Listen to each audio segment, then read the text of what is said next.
You know what I've learned, and I always realize this when I leave, is what's normal to us is cool to other people. We're just so close to it that we don't realize it. I got to live vicariously through a lot of my clients, obviously with Cash Money, as I told you, like flying private from the first time I got hired by them, like officially, 4 days later on a private jet with them for 5 years straight, like once a week at least. And it was one of those things where I learned that money doesn't equal happiness. Like it's behind the scenes. It's exactly. It's not a photo shoot of the artist. It's behind the scenes. And that's what a lot of people don't understand. They're more worried about standing next to the camera and shooting it versus standing a few feet back and getting that shot of the camera in the shot and showing behind the scenes. Wow. Because you don't get to see behind the scenes. You get to see what you're shooting is what's going to end up on MTV and BET and YouTube and all that shit. You're shooting the same shit. You might as well shoot something different. I beat the event to their content. To the point where like, I didn't know them. That's hilarious. And the founder DM'd me and reached out to like, yo, who are you? I've been doing it for everybody for the last 15 years. It makes no sense not to do it for me. What's very normal to us and I guess we're jaded by is also very beautiful if you look at it from another perspective. Sliding in the studio, my album coming soon. Until we get this rap money, trap gon' have to boom. These bricks and these keys and these zips is what we'll do. If you need some fire, I can see you off the June. All right, welcome back, folks. Another day, another podcast, and here on the Heir Cast, we start with the important questions because the fans, the people, the world want to know. And today we have a Miami historian, a visionary. So many things under his belt, so many titles he has under his, resume. But the truth is, you can't tell the story of Miami and what it's turned into today, into this real estate and environment for content creating without saying his name. Today we got Derick G on the podcast. Appreciate it, bro. Thank you for having me out. Thank you, man. Thanks for coming and blessing me. This is incredible. Literally surreal. I'm not going to lie. Almost as surreal as Luka being on the Lakers. It's crazy. Thank you, bro. We all know you're a G, Derick. But what does the G in Derick G stand for? So no one ever guesses it. Funny enough, last podcast was the same thing. Literally the first question. So everybody thinks it's either Gonzalez or Gomez or Garcia, just because where we're from. It's actually Garnier. It's French. Your last name's Garnier? Yeah, like the shampoo. Wow, yeah. That is crazy. Like the shampoo. Yeah. I got it on behalf of my mom, and my mom got it from her dad, which is his parents were French and Italian. Wow. Okay. Yeah. Shout out to my mom. Her last name is Vichot, which is basically on that side too. Yeah. That's crazy. Okay, and then big car guy over. Oh yeah, that's literally everything. That's what got me through every single door I've ever been to was cars. And over 20 years in the game, and you've said it before verbatim that cars got you to hip hop. Is that true? How does that happen? Is that professionally or like leisurely, like you just liked cars and then that led you to music? Oh no, I've always been a lowrider guy since I was a kid. I used to do all the lowrider stuff back in the days, and in high school I had the opportunity to have like half day I'm at high school and the other half I was at Miami Lakes Tech. OJT, like on job training type something stuff, like that, but it was I forgot what it was called back then, but basically I would go half the day to Miami Lakes Tech for body shop. Okay. So I did that 2000 and 2001. And it got real boring because since it's through a school, they're literally teaching you every single step from the beginning. And you know how it is. You want to jump the gun and go into like the cool shit. Because you're advanced. Yeah. You know what I mean? And not even because I'm advanced. It's just I was like, I don't care to sand cars because I want to paint. The cool stuff. Got it. Yeah. So I don't want to understand custom painting and figure that whole stuff out. And it was just, my teacher wasn't a good teacher. He was just boring. So I wasn't into it. And I'm not a good learner from listening. I'm a good learner from doing. Engaging. I have to like you could tell me a million times how to do it. I'm not going to figure out until I do it myself. That's just, the person that I am. And it was just one of those things that I got bored of it. And funny enough, I actually had a job at a body shop at that point where I was doing more, learning more. So in my senior year, I wanted to opt out of the program, and luckily enough, there was an opening on that work release. It's not called work release because the work release is some prison shit, but it's basically where you could leave school early to go to work. Right, yeah. In my days, we called it OJT. That's what it was. So, and luckily, I got it right after second period, but my job didn't start till 4 p.m. So you're wild. So I would go to school for two periods, dip, go do whatever I wanted, or come back for lunch just to hang out with my friends, go back and chill, and then then go to work at 4:00. But I had all my credits, I had everything, and it's one of those things that I thought I was gonna work in the auto industry just because that's what I've always loved, and I've always had like the passion to like. I'm a big believer that for something you love to do and would do for free or even pay to do, somebody gets paid to do it. There's people that get paid to test roller coasters. Porn stars get paid to fuck. Like you gotta. So I always had to figure out like how am I gonna get to do what I want to do forever, and get paid to do it. And then I just realized it's too hot in Florida to work at a body shop, and it's just like that's where like my thing detoured, and I was just like, nah, I don't want to do this, bro. Like I still like the car thing was something that I've always loved, but it was one of those things where I've always been a car guy. All my friends, I grew up with car guys around me. All my friends were into cars. We all had different kinds of cars. And at a very young age, I was invited to go be at this video with my cat. I used to have a 93 big body Cadillac with hydraulics and all that. And I got booked for a job. And I got screwed over for the money at the end of the job. Somebody claimed my car was theirs and they got paid and I was supposed to get paid. Wow. But then it was, like it says, no losses, all lessons. I was like, all right, who are you? That was the person I was talking to. And I don't know if they lied to me too. I don't know. It's like, oh, I'm the producer. I was like, all right, cool. So anytime I saw production vehicles, I would get up and like, oh, who's the producer? They'd point them out. I'd go over to them, introduce myself. I'd always be in my car because it was my daily. I was like, yo, if you ever need any cool cars, hit me up directly. I got all the cars in Miami because I had all my friends. Straight to the source. That was a huge learning lesson. And then that's what got me on every video in Miami. And I started bringing my camera with me and started taking pictures of the cars on set, what's next to the car, the rappers and the models. And that's what everything escalated from. But it's always been cars. It literally correlates together. It literally crossovers. Yeah. So, and how about when you're... what gets you into cars as a kid? Like, is there like... Do you remember like the first car ever that you... What car is that? And they're like, that's not really. I mean, I'm a single family home. I was raised by my mom, and through the family, I'm not gonna say through the bloodline because they're not, but through the family line, all my cousins in Costa Rica are big car guys. I have uncles that are big car guys, and it's one of those things that it's just, it just came natural. It came from the heart. It wasn't like I was in mechanic shops and growing up like I didn't have a father figure ever. You know what I mean? Like. It was literally my mom raised me all the way through, and it was just something that I naturally gravitated to. It's genetic. Nobody put you onto it. It just caught your attention. But even like my older brothers, like they're not even into cars like that. So like I don't know. I'm the only one for my mom. Wow. And I don't know where that came from. Like. And can you educate me? So like, cause I'm honestly not a car guy. Like I didn't like really care what cars were until like I saw Triple X as a kid and they steal a Corvette at the beginning of the movie and I'm like, what car is that? And they're like, that's a Corvette.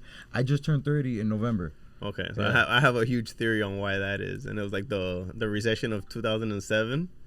How old are you in 2007? 2007 puts me right now. I'm 30 and 14, so before 3 minus 13, so 30 minus 13. Yeah. So think about it this way. Back then, during the recession, everybody was broke. All of us that are out of high school were building cars in school and high school and like right after.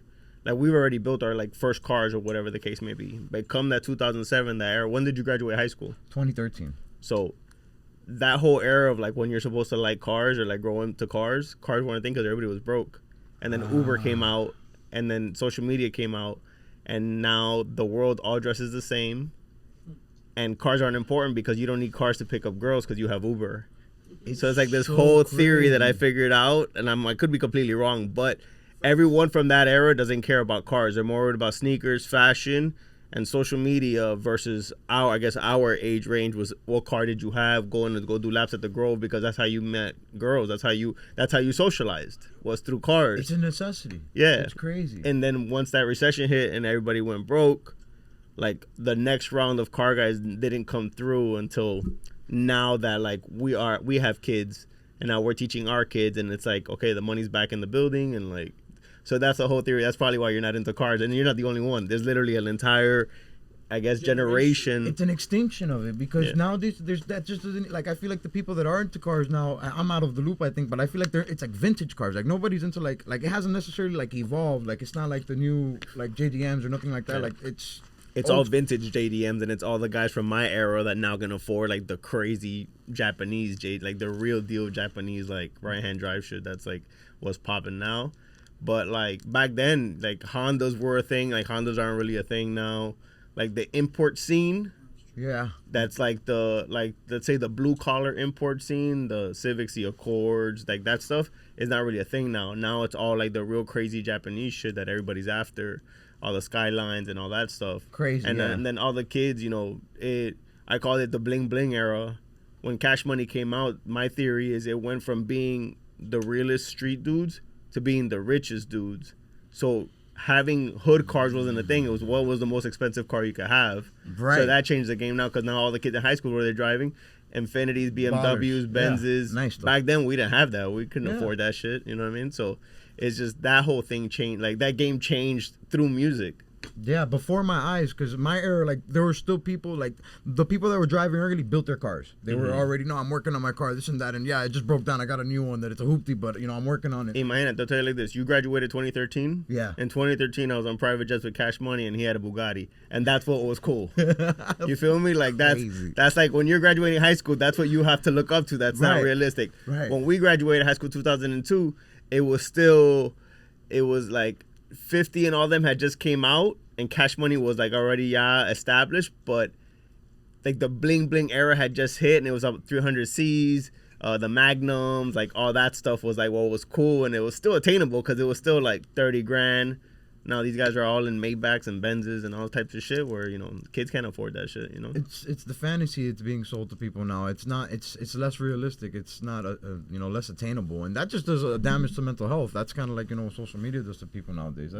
That's a crazy theory though with the recession. My mind's blown with that, because I was always a guy that had like a driver best friend, like like a friend that was in my circle I was hanging out with all the time, that he had the whip. You feel me? Sometimes they were older, sometimes they were my age, but always had a go-to person throughout my years in high school, because I didn't have a whip till like senior year. Till the end of senior year I didn't start driving.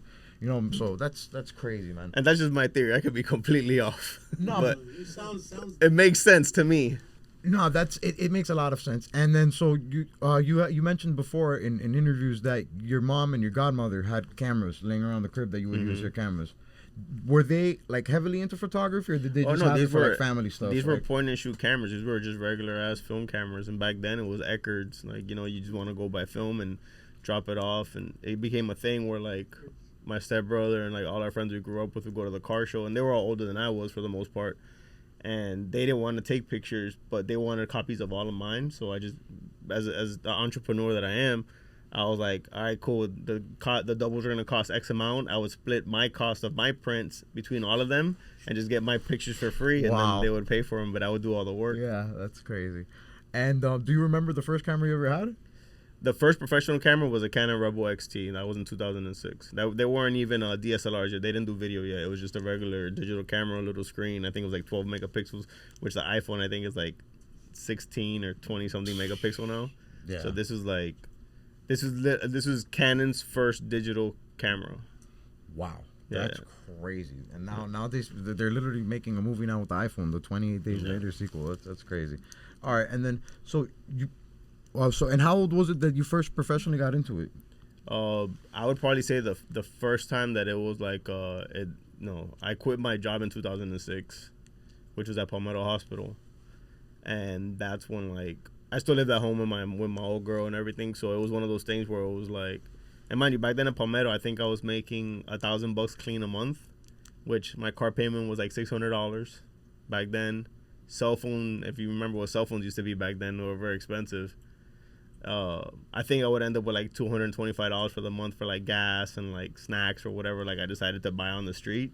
But back then, $20 was $20. Like $20 will, that'll fill up your it's a tank. lot more than what it is now. It was a different game back then.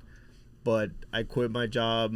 I actually I had the opportunity to go run a barber shop, and my job was to open and close. They didn't care what I did throughout the day, as long as I was there to open and close and then collect rent on Friday.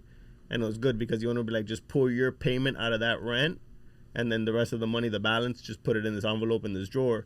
So it was very easy. It was like my money was guaranteed, and I had the freedom to do whatever I had guaranteed. I think it was $400 back then. So I was making a little less, but I had the freedom to do whatever I wanted all day long. So like, my bills were paid. I was able to do, I was making more money there because it was cash. So I was making $1,600 cash versus $1,000 after taxes. Wow. You know what I mean? And literally being able to do whatever I wanted. And that makes you leave the hospital. No, I left the hospital, and then that kind of fell on my lap. Oh, wow. Yeah, I left the hospital, and then that kind of fell on my lap, and I took it on, and and I left the hospital because my nurse manager one day I used to take my laptop to work, and this is when I haven't been in Palmetto in years, but this is when Palmetto was like, as long as you didn't kill nobody, you couldn't get fired, basically. And I used to take my laptop to work and like edit up photos between like whatever. We used to do graveyard shifts, so like everybody's sleeping, so it wasn't much to do. You just kind of had to be there, and like they would see what I'd be working on in photos. And this was like literally very, very beginning of the career. I don't even think the signature exists. The signature existed. No, it didn't exist back then. And one day she just pulled me to the side and was like, "Yo, come to the office." She's like, "Hey, I'm telling you this because I would hope someone would tell my son this. I have a son your age. Don't get stuck here. A lot of people come here as like a stepping stone. Like, don't get stuck here." And sure enough, I would talk to the nurses and I would see people. I've been here for 20 years. I've been here for 15 years. Yeah. And it was one thing like, if anybody knows, it's gonna be the manager of that floor. So like literally the next day, I talked to my old girl and she's like, "Yo, do what you gotta do." I just showed up with my 2 weeks and I haven't had a job since. Shout out to her. Yeah, no, 1,000%. That's a crazy story. Yeah. That's really pivotal. That's a powerful moment. Yeah, she did me a favor. And mind you, why wouldn't I listen to her? And I also wanted to ask if you had a specific moment in your life. You could just say it. My dad texted me a question to ask you. That's hilarious. So I've heard you mention before that you've been sober your whole life. You've never drank, you've never smoked. Is there something that happened to you early on in life that made you feel this way, or like did Dare really work on you? No, that's funny. Did Dare work on me? I guess. No, bro. It's one of those things that my mom never made it a big deal. Like I said, it was just me and my mom for a really long time, and she never made it a big deal. She would always tell me like the day that I want to try, she would rather me try it at home. Where like she can make sure I'm safe. I mean, being born and raised in in Hialeah, it's everywhere. You know what I mean? But it was one of those things. She never made a big deal about it, and I guess because the only thing she ever made a big deal about is the only thing I ever rebelled against her. It was tattoos. Wow. I got tattoos at 24 behind her back, and I never pierced my ears. I pierced my nose at like 33 or 35, and I took it out. I never had gold teeth. Like, I'm 41. I literally lived through the era of like when Hialeah was Hialeah, you know what I mean? And it was one of those things that I never cared for, bro. And then as I got older, where obviously I had way more access to it and offered I had the opportunity to smoke with Snoop and I turned it down, which is something that, I'd probably never get the opportunity to do again. And Snoop is someone I looked up to, funny enough. But it was one of those things that I have friends that before we have a creative session, they have to go hit a substance. And they count on that substance to be creative. And if you know my track record, I'm very, very creative. I'm scared to like it and be like, oh, that's my source now. And I've never been dependent of anything. I've never been sedated. I've never not been who you're talking to. You've never done like anesthesia, like for an operation? Nope, that's what I'm saying. I've never been. I don't know what it feels to be out of my element. Like I've always been crazy. What's scarier, I fall asleep driving, which is more dangerous. Wow, I've crashed 3 times falling asleep, which is my friends make fun of me, my whole my younger adult life about it because I would fall asleep driving. I've dozed off before. But but yeah, it's just one of those things that are like I'm scared to like it. I'm scared to be reliant of it for creativity where like, my main source of income is being creative. So it's just one of those things that since I've never had it, I'm 41 now, I don't know what I'm missing out on. And 90% of people say that you're not missing out on anything, bro. At all. So I just never, it's one of those things that I don't care. Facts. 100%. Yeah, it's an escape. And the truth is, life, I feel, is a drug. There's so many ways to get, like, I get high off, editing the podcast. When that podcast gets done and gets published out after hours of editing and stressing, like, that's one of the best feelings in the world. Just reminiscing on that feeling right now, it gets, I get the smile on my face. So, yeah, that's a great way to put it and very well worded. So, and then let me go here because, let me see what my dad asked because, Pobrecito, I'm going to forget if I don't. Pobrecito. Ask about the signature. Pobrecito Yubi. That's my dad, my old boy, man. Ask about the signature and how he came up with the idea of making it his iconic logo. Yeah, that's cool. You did mention this. So, my signature, I always had, I'm self-taught in photography. I've always wanted to take it since middle school, and they would never give it to me. I always picked it as an elective, and I never got it from middle school through all high school. Haters. Yeah. But it just goes to show you, lo que es pa ti, you know what I mean?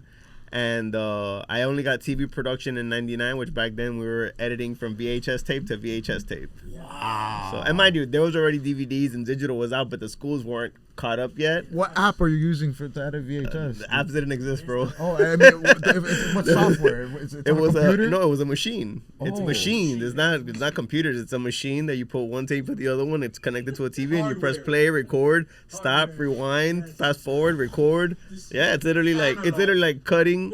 Like, I don't know if you know how you used to edit films. You used to cut film and Like then that. tape it. So and, like that. Yeah, that's but it was more advanced. the next step of it. Yeah, the advanced technological version. It was a Final Cut before Final Cut was a thing. Where'd you go? Primo? To Hialeah? Nah, Barbara Goldman. I'm from the West. Hey, shout out to the Gators. Hey, all my Gators in the building. That's crazy. But so the signature was like, you know, photography was my art form since it wasn't technical because I wasn't educated on it. I always, since artists sign their paintings, I always wanted to sign my photos, and that's where it came from. My problem is, and I joke around, like the reason why I became a photographer is because I have really ugly handwriting. And at the hospital, they used to confuse my handwriting with the doctor's handwriting, because I don't know if you know like the joke about doctor's handwriting. They write so fast, it's hard to read shit, and it's scary because people have died because a person will put the wrong orders in because the doctor wrote it so sloppy. That's crazy. So it's kind of crazy, but. A friend of mine's, Ben, had beautiful handwriting, and I told him, hey, I want my signature. So he actually wrote it like Derick G like 7 times, and like I picked Derick number 2 and G number 6. Shout out to Ben. Yeah. That is so funny. That's crazy. We scanned it, and then we erased everything, put it together, and that's when my logo came out. But and I met Ben at that barbershop job because the owner of the barbershop also had a graphic design company right next door. So I used to hang out next door with them because they were like the computer guys, and that's what I wanted to do. And because that's where I met him, and I'm still friends with him to today. He helps me out. He helps me out with Live on 305 and all that stuff. So, yeah. So we always joke around. It's like, yo, sometimes it gets crazy. Like, yo, you'll forever be my bitch. My handwriting's on your arm. No, oh wow, because it's it's his handwriting. That's So crazy. he goes. That's actually my signature. That's what he tells me. That is crazy. I mean, that's a genius idea though. Like my handwriting sucks. My signature is my initials. So, but that's a genius idea. My actual signature is my initials too. My uncle taught me. That's funny. Okay. And then so I don't know about you, but when the Top Back song comes out, the instrumental, that's a very powerful feeling that, you know, it gives me. Do you feel anything when you hear that record? Top Back remix? Yeah, the remix. Yeah, of course. That was one of my first big like on location cars. So that one actually got invited to that one by a friend, Venny. He was like, hey, I'm gonna put this. He had a 64 back then. He's like, yeah, I'm gonna put this car in the video. You want to go and take some pictures? And I said, yeah. That's where I met Judd Allison. Judd Allison was part owner of 305 Films with Gil Green, and those were the guys that gave me the opportunity to hang out and shoot and whatnot. But because I met Judd on that job, Judd reached out to me for another video, which is the video I always talk about where I officially met Gil, was where I got all the cars for Julio Covo from the guys at Straight Pimp and Car Club from Carroll City. But that video, obviously, we were in Opa-locka. It was the coldest day of the year. That was before T.I. had his gun charge, so he had endorsements from Chevrolet, and they had brought out the brand new Camaro before Transformers, before that shit. They had it at the Opa-locka Airport to be in the video. So if you watch the video, and they actually made that a commercial for a while, it's a clip of T.I. wearing like I think it's like a Christian Audigier shirt with the silver Camaro, brand new, never seen. So like it's pretty cool because I actually have pictures of that car next to some donks on the Opa-locka like tarmacs, which is pretty dope. I still have those photos. But yeah, that song was one of the first big ones, and then because we had so many donks, and that's like when the heavy Chevy shit started becoming like that's when Atlanta like took off crazy, where like all the music was coming from Atlanta, but they were shooting everything down here. There was a lot of Chevys on set. I got to shoot my boy's JC's car at Opa-locka Airport on the tarmac as well, and that ended up in Rides magazine. So that video did a lot for me, where I got to connect a lot of the dots. I got to take a lot. It was BG, T.I., Big Country King, Young Jeezy. Fuck, who else? Young Dro, right? Dro was there. Young yeah. Dro. Yeah. Dro was there. And if you watch, like, I come out in the video for like half a second, like between two girls, you see the car and you see me sitting there in the car because they asked us to be in the car for the video. But that was one of like the first ones where I was like, all right, this could be like something. And then sure enough, because that's where I started.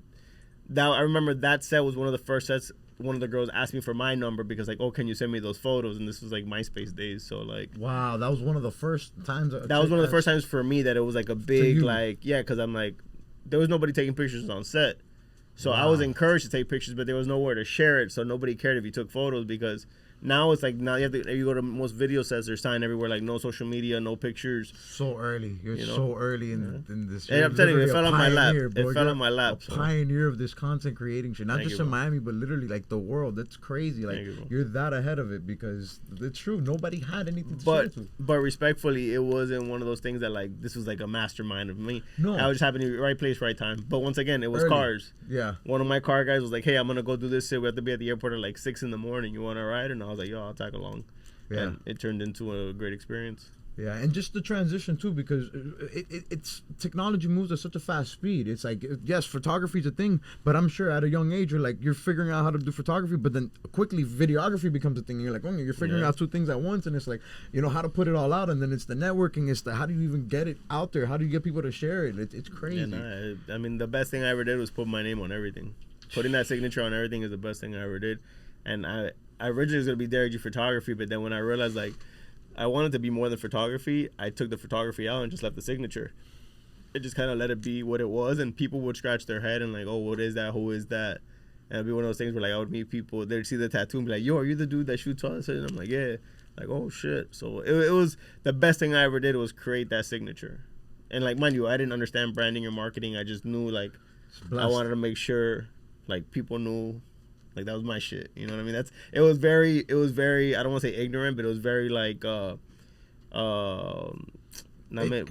primitive. It was a very primitive mindset of mine that I just want to make sure no one snatches my shit. Fact. And I mean, it turned into what it turned into. And do you believe in luck? I believe in right place, right time. Facts. So that can be a form of luck, I guess, but like the saying goes, bro, I failed more times than most people have tried. I've tried so many things, and some people realize, it's one of those things where like, yeah, I still have a name where like I can fuck up at something to a certain extent, and then people, oh, whatever, he still has this. So luckily I built what I've built is still a thing, to where like when I try other stuff, sometimes it catches, sometimes it doesn't. So luck, no, but I mean, I bust my ass though. So, and I've gotten to a point where like people like, it doesn't look like I bust my ass as much as I used to, and it's because I don't have to. Well said. I don't believe in luck myself. My dad raised me with luck is like anti-God. It's against God. But the diablo. Yeah, for real. But the truth is, I just feel like luck does nothing for you if you're not ready, if you're not prepared for the moment. It's the right place, right time. But if you're not working for that moment, if you're not working to be prepared to how to engage and handle the moment, luck does nothing for you. And you can't jump on the luck bus if you don't know where you gotta go. That's a bar. Cut the funk flex. And then nowadays more than ever, photographers are getting more shine. Like the same way producers now are getting almost more clout than rappers and artists. I feel like you see directors specifically, now that make the videos, you're like one of the first people to do that. Why do you think that's happening nowadays? That the people behind the lens are now becoming not just brands but like names. Like it's the tags. It's a lot of different things. It's one of those things where it's like. Someone once told me, I was like, man, like they were a big songwriter, and I was like, and they want to be an artist, and I'm just like, bro, you're so talented, you can make so much money just being a songwriter. Like, why do you want to be famous? And he's like, yo, I got something to say, and I want people to hear it come out of my mouth. And I was like, okay, I can respect that as an artist. I can understand that, where it's like, you could deliver something different than someone else could, so I can respect that. But then there's a lot of people that don't look at it and they're just looking at it as like, I just want to be popping. I just want to be famous because fame equals money. And that's not always true, because a lot of people that are famous that are broke, or they look like they have money. And, I posted something the other days.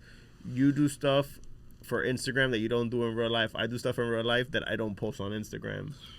And it's one of those things where I got to live vicariously through a lot of my clients, obviously with Cash Money, as I told you, like flying private from the first time I got hired by them, like officially, 4 days later on a private jet with them for 5 years straight, like once a week at least. And it was one of those things where I learned that money doesn't equal happiness. Wow. From hanging around them, because obviously they had all the money in the world back then in that era. And there was still more money, more problems is a real thing. There's still things you have to deal with. The ego's different. The people you're dealing with, their ego's bigger because it's money versus money. And it's this whole thing where it's like, okay, money is not the goal. My goal is peace and happiness. I want to be happy and I want to be at peace. If I can find those two things in anything that I'm doing and still pay all my bills and do what I want to do with my life, I'm straight. Like, my goal is not to be rich. My goal is to have enough money to do whatever I want when I want. You know what I mean? That just depends on the kind of lifestyle. Do I want to ride around in Bugattis? Yeah, of course. Is it my life goal to do that? No. You know what I mean? But if I get a chance to do it one day, I'll be happy. You know what I mean? Facts. But it's not one of those things. As long as, like, me and mine are straight, like, you know, I'm good. Like, I've always said it. I don't want a big-ass crib here in Miami.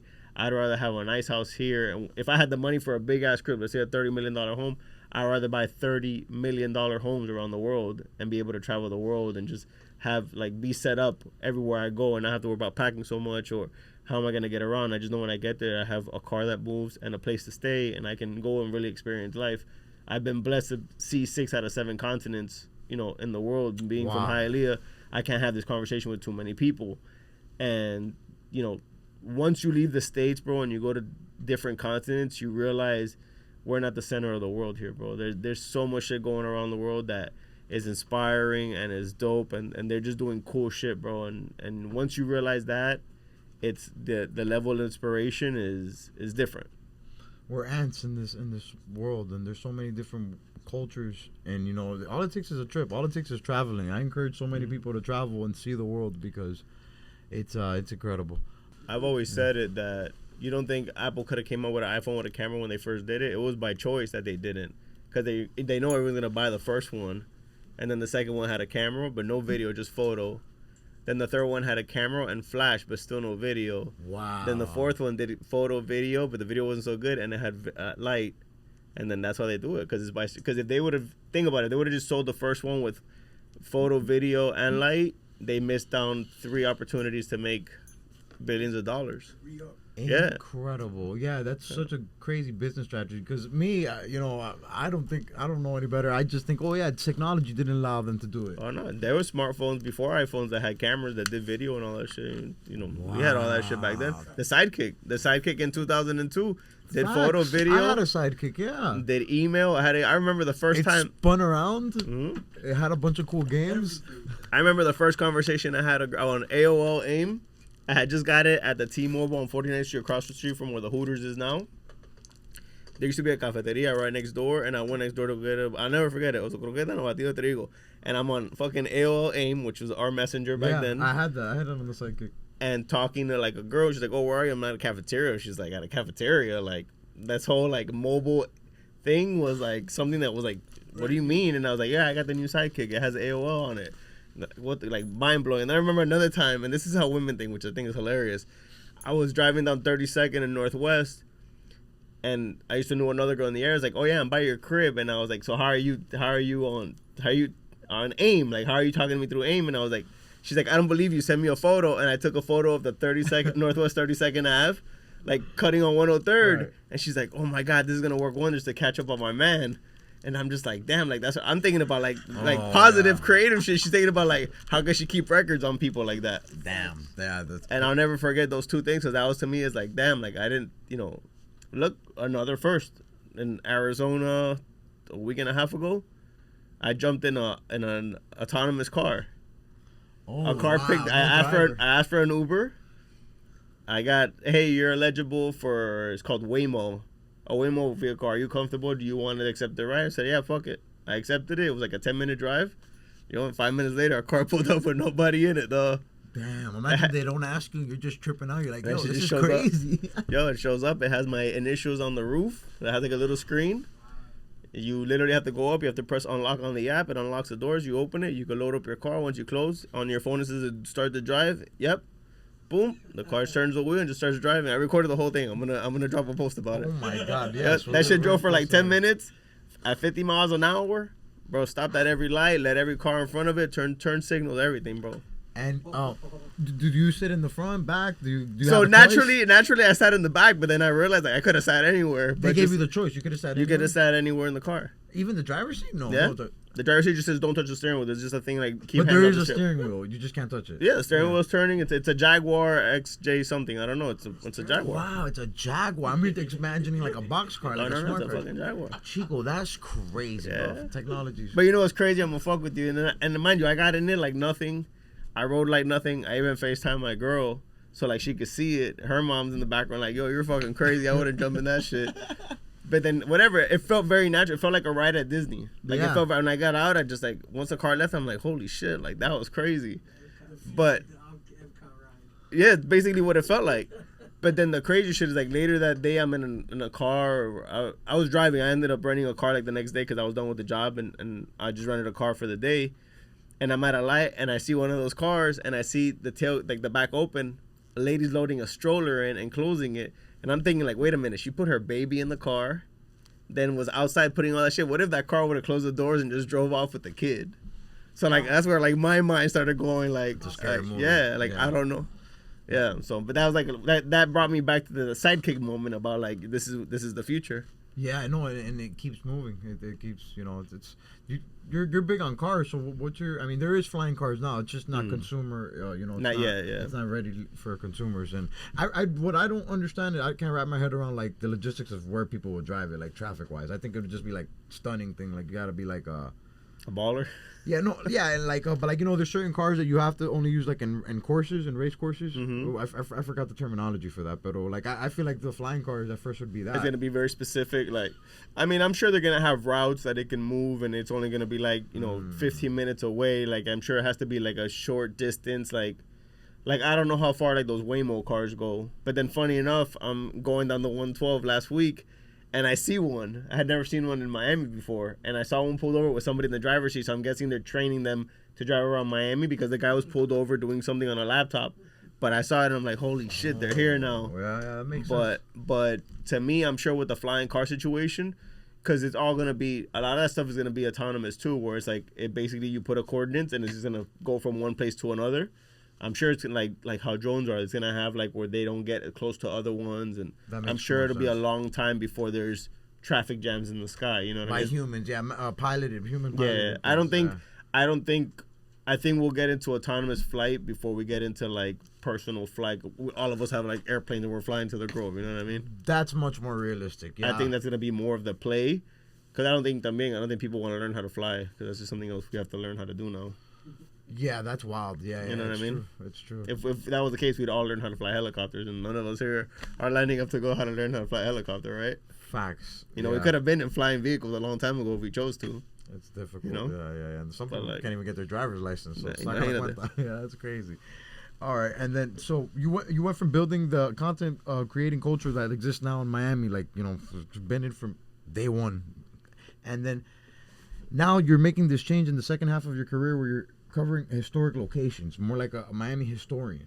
Yeah, I mean, I've always liked old Miami shit. You know what I mean? So that's why me and Abel, shout out Abel from Miami Stadium, like we clicked.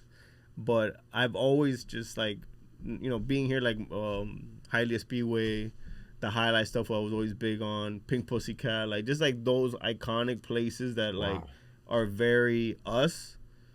As you start slowly seeing them disappear.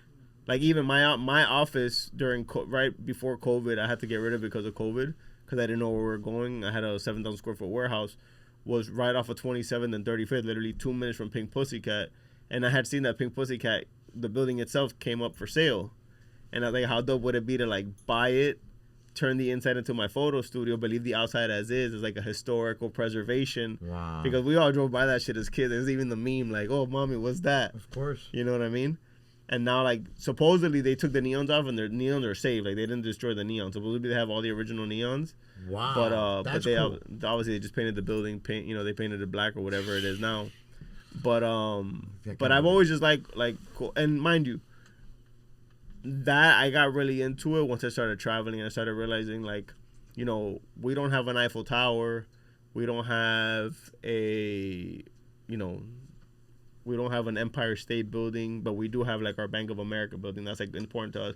The Freedom Tower is important to us. Facts. The highlight, even Pink Pussycat, because that's something that to us is like iconic. 100%. Forget about the debauchery that went in that building, but the building itself is still something. The fountain for us, like I remember when there was nothing there on the corner of on East 4th and Okeechobee, and like that's something that now like my kid that's it's been there his entire life. Yeah. You know what I mean? So it's one of those things where like I just started collecting stuff, and like I would even like funny enough, one of my craziest jackets was given to me by David Grubman. I was at his house one day. He's like, "You like old Miami shit, right?" And he just literally reached in the closet, just threw me a jacket, and he's like, "Here you go." And that was like a $300 jacket back then. And I'm like, "All right, bet." I wore it to live one night that Luke and 2 Live Crew were there, and yo, I couldn't enjoy the night because everybody's like, "Yo, that jacket is hard. That jacket is hard," and just like I like that feeling. And I was like, I was the only one in the building wearing it, so I was like, "All right, cool." Like, I never got into expensive. I've never owned Louis Vuitton, Gucci, none of that stuff. I never got into like the big name brand shit like that. And I just got into that stuff, and I was like, I'd rather wear rare shit versus expensive shit. And funny enough, because my slogan used to be "I am expensive," but then I realized that the rare shit can also be expensive. But like, I got into rare shit, and I would just started looking for rare Miami shit that we would take for granted. Like right now, if I pulled out a shirt of Dandy Bear, people would freak out because like, "Oh shit, Dandy Bear." Wow. But 90% of people turn that shit into a mop 10, 15 years ago because who cares? It's fucking Dandy Bear. Yeah, you don't see the. But now it's like I have like Hialeah Speedway stuff that people are like, "Holy shit," you know. That's sick. So I got into that, and then it became a habit, and it became, you know, now I started as lottery vintage because it was one of those things that every time I found the piece, it felt like I won the lottery because that was like my whole. And then I stopped selling because I just didn't enjoy the process of selling, and I just focused on building my archive. And essentially, like how you guys have all these records here, like it's just an archive. Like it's important to me, it's special to me. So I just literally rebranded to Vice City Archive because I also do a lot of like the 80s drug dealer stuff. Yeah. So a lot of 80s car stuff, a lot of 80s speedboat stuff. I have a ton of offshore racing stuff. So it's not just specifically Miami, but it's majority Miami, and then that whole Miami Vice era. And just a lot of people don't know, but that whole Vice era thing had roots in Michigan, had roots in California, has roots in New York, where like offshore racing was huge. And where there's offshore boats, there's offshore money, there's offshore cars. So all that old 80s drug dealer shit, I'm a big fan of. Funny enough, and I've been sober my whole life, but just that lifestyle. You know that's maybe part of the intrigue. You know, you're outside looking in, you're interested in it. You know what I mean? A lot of sense. But I got into that stuff, and now it's just, you know, I have a room. I basically have like a little office where I have like everything on display, and just kind of, it's my little oasis. I go over there when I want to escape from the crib, and just I got my TV there. I open my laptop, and I work. All my stuff is there on display. If I have to bring, you know, where the city of Hialeah is turning 100 this year. They actually came by the office before the new year to kind of come look at some stuff that I have from Hialeah, from all the different, you know, I have a bunch of Hialeah High stuff and Hialeah Park stuff, and they came by to check it out, and like that's the whole point of that place, is to like bring people that are interested in this stuff to like come and learn about it, and you know, if they want to pull it for museum or exhibits and stuff like that, they're able to. Incredible, man. And I'm not gonna lie, Hialeah is kind of getting gentrified now. Well, how do you feel about that? Like, there's a lot of big sky rises getting built in East Hialeah, where I've lived, you know, damn near my whole life. It's the Hialeah Park now. They have a bunch of apartments in it now. That's crazy what they're doing to the Hialeah Park. That's so. I mean, that land, they weren't doing shit with it. So like that was, I feel like, of good use.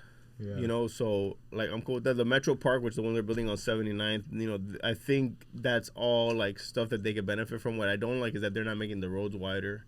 So, like, where are all these people going to drive to? Where are these people, like... Going to park? No, they got parking. That's just parking garage. But it's just, like, the traffic that's going to add to it.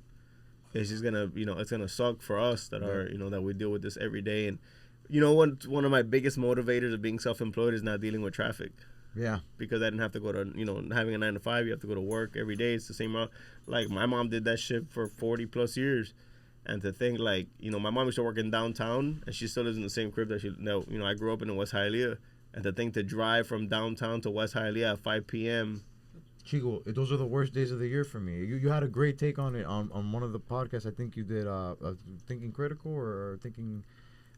yeah, we're gonna put them here, but you put it in great terms where you said that that's terrible for your mental health. That's where road rage comes from, and mental stresses, and that leads to heart problems, all kinds of shit. So like, and what sucks now is like everyone's an entrepreneur because you go out at 11 o'clock, there's traffic. You go out at 1 o'clock, there's traffic. Like there's traffic all.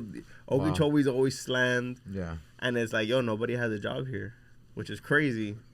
And it's so expensive to live here, so I don't know how people are doing it. I know how I'm doing it, but I don't know how everyone else is doing it. Facts. But, and then I want to talk about the art of hip hop exhibit that you did, because that's really cool, shedding light on the people behind the music, not just musically, because like you said before, you don't have to make music to be in the music business. You don't have to play basketball to be in the basketball business.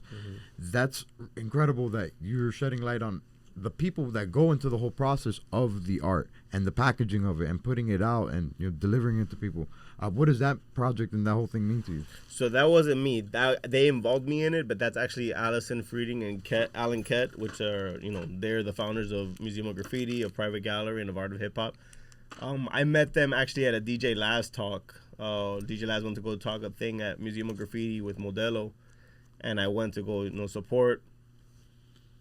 And I finally got introduced to Allison. I had been there prior for like a project with Nestle Quick, like a Basel the year before, something like that, but we weren't properly introduced. And this time around we were introduced. Art of Hip Hop wasn't open yet.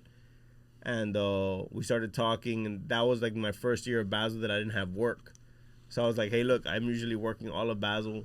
I have nothing going on. I'm bored out of my mind. Put me to work. And then that's how they got me involved. And they didn't know who I was as a photographer. They just thought, like, because I showed up with, like, an original 2 Live Crew shirt or something. And then I was like, oh, I have all this crazy Miami shit. And like, oh, that's the kind of stuff we want to exhibit.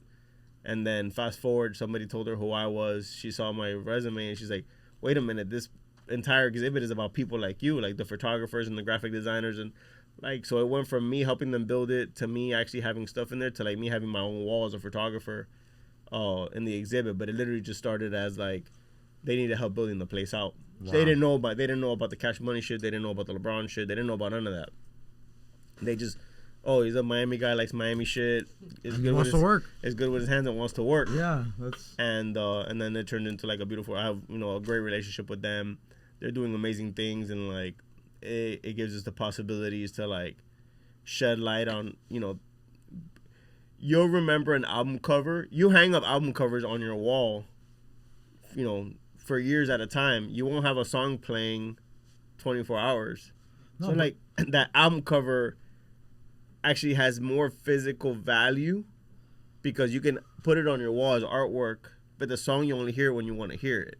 It's true, and even when you think of songs, a lot of times, I don't know if this is for everybody, but you think of the cover, like you think of the artwork associated with the album. You're like, yeah, that song's from, like, I don't know, that's just me. Like that's crazy. Or think about it this way: even when you go on Spotify, yeah, you're looking up, you're typing down the song's name, but you're looking for the album artwork.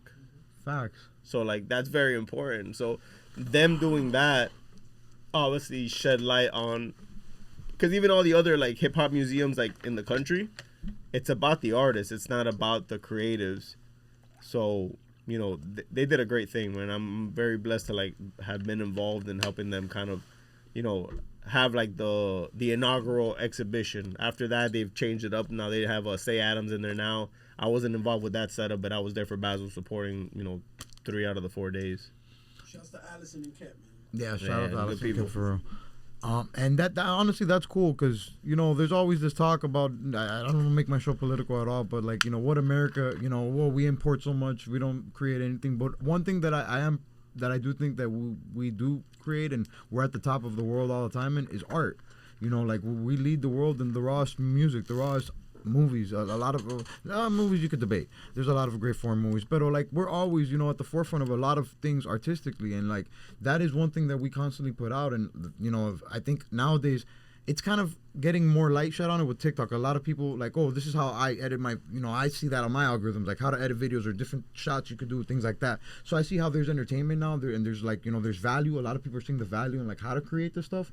But I think it's just, I think it needs to be, more put out there to the world, because that's what we're good at out here. That's at the end of the day, we're we ain't gonna go to the factories. Like we're already past that. I feel like everybody, like you said, everybody wants to be a content creator. You poll kids, everybody wants to be a YouTuber. Like that's what the dream job is for children nowadays in high school. And it's a reality, bro. You sit there, it's like how people used to make fun of people on radio used to make fun of people on TV, and TV killed radio. People on the internet are making fun of people on TV.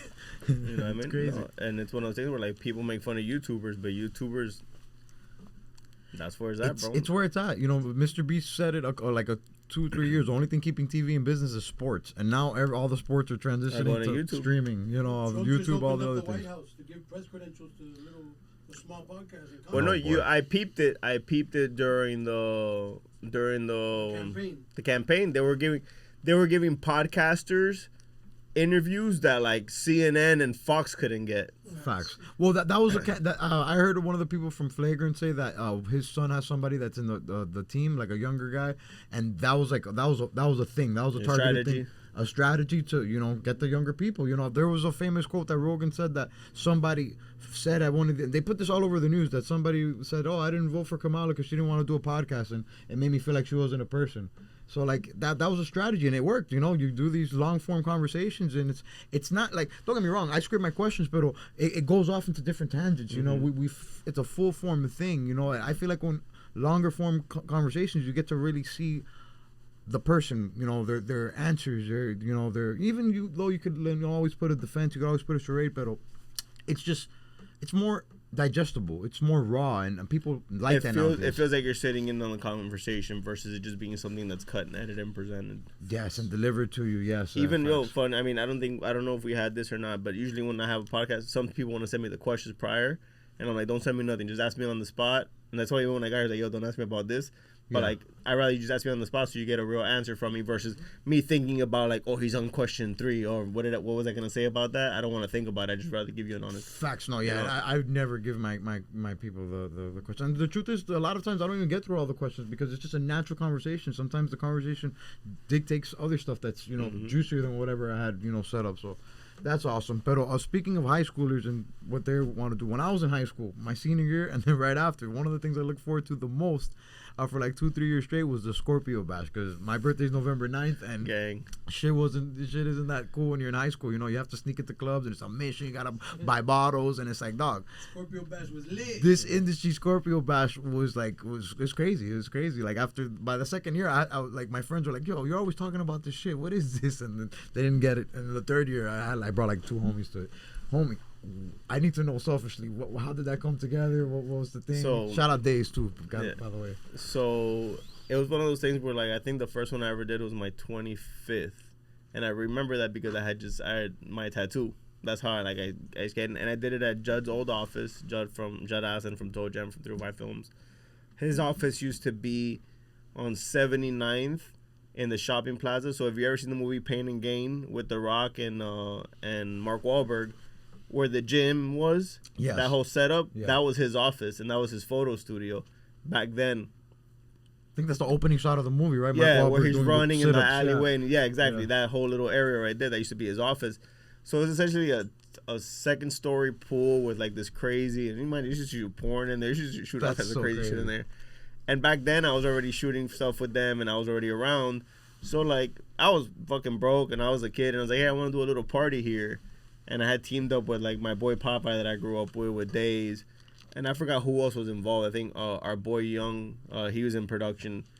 We brought him in as well. I don't remember exactly who the original Scorpio crew was, but every year it just kept getting bigger. And everybody was a Scorpio? No, not everybody. Everybody celebrating a birthday, so we all got to invite friends. So let's say like I would invite you guys, you would invite your friends. Like that's how it would grow. Everybody brought 5 people, and it just kept growing and growing and growing. Huge. But it was one of those things, since I'm sober, I'm expecting everyone's going to come and help me set up and help me clean up and break down. And I learned, like, it took me like 3 years to realize, like, wait a minute, like, they would pay for me to handle everything. Same thing with the photos. When I was a kid, I used to charge everybody like extra money for their prints, and I would just cover my costs. So with the Scorpio Bash was the same thing. It came to a point where I was like, hey, if you just give me $200, you could just show up at whatever time you want and leave at whatever time you want. I'll just have everything handled.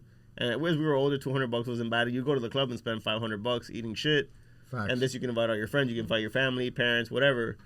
And it came to that point where like now, like I'd raise $1,600, $2,000 to throw a party. 9 times out of 10, the venue I would get for free because it was somebody that we knew, somebody that I did business with that year, and it's just like, yo, it's friends and family kind of thing. And it just kept growing every year would just get bigger. And it got to the point, I think it was like the most Scorpios we ever had was like 13 Scorpios. And it was people that didn't know each other. So, like, it was all different. And we would just do, like, everybody wear red and black or everybody wear white. Like, we would always pick something. Yeah, but it's, like, learning, like, okay, no, we'll just get a couple bottles. Like, 5 bottles, 40 people. It's like, okay, that's not going to last. And then we ran out of chasers. Now somebody has to run to the store to go buy chasers. And then eventually it was, like, every guy has to bring a bottle. But then you realize you don't have chasers to mix it with. And then what about people that don't drink? And then I started learning, okay, now every guy has to bring a bottle and a chaser to come in. A chaser, right. Yeah, and then I would be like, out of the money that I would raise, like I would go spend like $200 on sodas and ice and cups. We even one of my guys, Rudy, he was one of the he got in that thing like year 3 or 4 with the Scorpio bashes. And he got a plug on ice where like we would just call a truck and the truck would come and drop off a pallet of ice. So for like $100 versus, so like it became one of those things where it's like every year it got easier and people looked forward to it. And the last one I did was my 35th, like consecutively. I did my 35th birthday, which we did like the Narcos 80s party over at this place in Wynwood that's not around anymore. And then I called it quits. And then for my 40th, I did one. But it was like low key. It was like 40 people. I had everybody dressed in white. And it was just like very, very low key. We did it at Museum of Graffiti. But it wasn't what it was back then. You know, I'm basically married and shit now. So it's not the craziness that, you know, it was, you know, it was at my 35th. That's crazy, man. It's just this is a full circle moment for me because, like I said, I really looked forward to that a lot. You know, when I was younger, and you know, I was a partier in high school. I went to the clubs and shit like that, but that was like a private thing. And my dad had the Maybach Latino, you know, a stint going on when I was in high school too. And like, you know, I was like his industry shit, but this was like an industry party, and like, it was the shit, man. It was so cool. We used to have fun at those things. And do you have a favorite Miami sports jersey, a throwback sports jersey? I just got a Bob Grease t-shirt jersey, which Bob Grease is like way before, like, and I got it autographed, so this would probably be something cool that I just got. My favorite probably sports jersey, I have a Wade Floridian jersey, which I don't know if you know what that is, like the black, orange, and pink one. Yeah, okay, black, orange, and pink. Okay, that's. There's the Miami Floridians. The last time they did it was LeBron was still on the team, so they haven't done it in like over a decade, I think. I have one of those, and I have a black Dan Marino jersey, which is like I wore it last year to Live on 305. Yeah, wow, so like black merino jerseys is super rare. You really don't see it. I've never seen no other player. There's a Ricky Williams navy blue jersey. That's hard too. I think I have that one too. I don't remember now. But the merino one, the black merino jersey is probably one of the hardest jerseys I have. And I have all 3 colorways of the Hardaway jersey from not the Hardaway, the Alonzo Mourning jersey from the 90s. Wow. The champion ones. I have the red one, the white one, and the black one, which the white one you rarely see. It's what's the lettering on it? It's white and then it's the original with the white, orange, red, and black. Like orange is the color they took off, but back then it used to be. Now it's just red, white, and black for the most part. Yeah, it has like the orange on and they're all champion jerseys. Yeah, that's gangster. Yeah, so that's crazy. And what inspired Slide? It's like. Where's that come from? Because I know it's definitely heavily car inspired, but what's so it's brand new. This is literally like my next attempt at something, and I kind of like I'm blessed to have really cool work and like I said, I was just in Arizona with a client. Last year I went to Chicago in October for Nike to do Chicago Marathon. In September we were in San Diego for Nike. Earlier in the year the year prior we did 2 big jobs. The year prior we did 2 big jobs for Jordan. And I just do weird random. I have to shoot an interview with Ray Shremmerd coming up. Dope. I just do weird random cool jobs that fall on my lap, you know, because of my career and who I have access to. But I have too many gaps in between. So it's like I have a lot of downtime. And like even though downtime is nice, there's a lot of money I'm not making because I'm sitting around waiting for the big jobs. And you also learn that once you take certain jobs at a certain pay rate, it's not worth it for you to take something below that because then your clients that pay you the big bucks realize you're doing stuff for cheaper and they're going to expect that too. So you'd be shooting yourself in the foot taking on jobs. So instead of me taking on, you know, those jobs or like, and I'm one not to leave money on the table, but not all money is good money, especially if, you know, you can mess something up with, you know, your bigger clients. So I'm just investing my time that I have into something that I potentially could build, which is Slide now. I teamed up with a couple friends, and we've been talking about this for like 6 months prior to us dropping the first video, which was in December. And it was one of those things where we're just like, we didn't know where to start. And like, oh, I just started at the beginning of the year. Like, oh, we'll start for like, we just kept moving the date back. And I was just like, man, you know what? I'm just going to do something for Basel. And fuck it, same thing. I didn't have nothing going on for Basel. I'm like, yo, I'm going to lock in, and anything that's car related during Basel, I'm going to pop into, and I'm going to shoot it. And that's going to be like my thing. I'm going to call it Car Basel. And I dropped that video, and I'm, I think, at like 30 videos now or 33 videos now on YouTube in the last 60 days. which like the people who I talk to first are like oh shit, like you're really doing it. It's a world I come from. I've been doing it for everybody for the last 15 years. It makes no sense not to do it for me.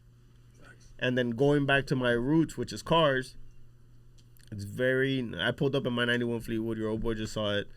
I was in my 75 earlier today. Like, this is very normal to me. This is not like something I have to go look for on the weekend. This is very, very normal for me. This is very accessible for me. If I wanted to be in a different convertible every day of the week, I could do it because I have that Rolodex. You know what I mean? I have that network to be able to do that.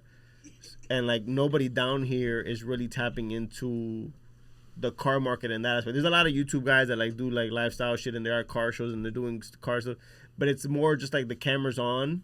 So with Slide, it's like I'm just tapping back into my roots. I'm tapping back into what I love, and it's cars. It's very normal for me. It's not a far reach. I'm not faking it. Like, I know what I'm talking about, you know. And then what I don't know what I'm talking about, I'm being very honest on camera. I'm not a big JDM guy. I'm not a big, like the other day I got to drive a 2025 Maserati Cielo. I've never driven a Maserati in my life, and I got to team up with the new homie Ricky Boada. I always fuck up his last name. And he's a big YouTuber. He's from down here. He's got a huge car following. He's got a big following locally. And funny thing is, like I said, I'm a car guy. I had never heard of him. I had never tapped into his scene. And I found out about him because last year during F1, he did a big hangout in downtown. And I'm just like, I heard about it like as it was happening. But once again, it's like a completely different scene that I'm not. I'm more on like the hood Chevy shit. So I'm learning as I'm tapping into new I guess new genres. I was gonna say it's like a genre. That's crazy. Like new genres and new car guys. And mind you, he invited me the same day we shot the whole shit with the Maserati. That Monday was kind of crazy. So I'll just tell you like how weird my days are. That Monday, I, did my morning routine with the fam. Then I had just got back from Arizona that Sunday. So I had to go to Arizona. I drove to my guy's house up in Broward. I left my car there and we flew out of Fort Lauderdale. So I was going to catch a ride up to Broward to go pick up my car. And my client's office is down here in Miami. He's like, hey, I'm down here. I'm actually going back up north at noon. If you want, just come this way and just catch a ride up with me. He drives a Maybach. So I was like, okay, brand new Maybach. We get in the Maybach, go up to Broward. When I get to Maybach, my 91 Cadillac is waiting for me. Drive down in the Cadillac down south. As I'm driving, a mutual friend of mine and Ricky's hits me up. This dude Kevin, he's like, hey, I heard you're gonna shoot with Ricky at Key Biscayne. I'm actually gonna be out on the boat. I got this little speedboat. It's like a baby speedboat. Do you want to just catch a ride on it, like while you wait for Ricky? And I was like, yeah, fuck it. So I come down, meet up with him at Marine Stadium, jump in this vintage speedboat, ride around for like an hour and a half. Ricky hits us up, hey, I'm pulling up. Get off the speedboat, jump in a 2025 Maserati, drive up and down Key Biscayne, just getting content, just kind of shooting shit.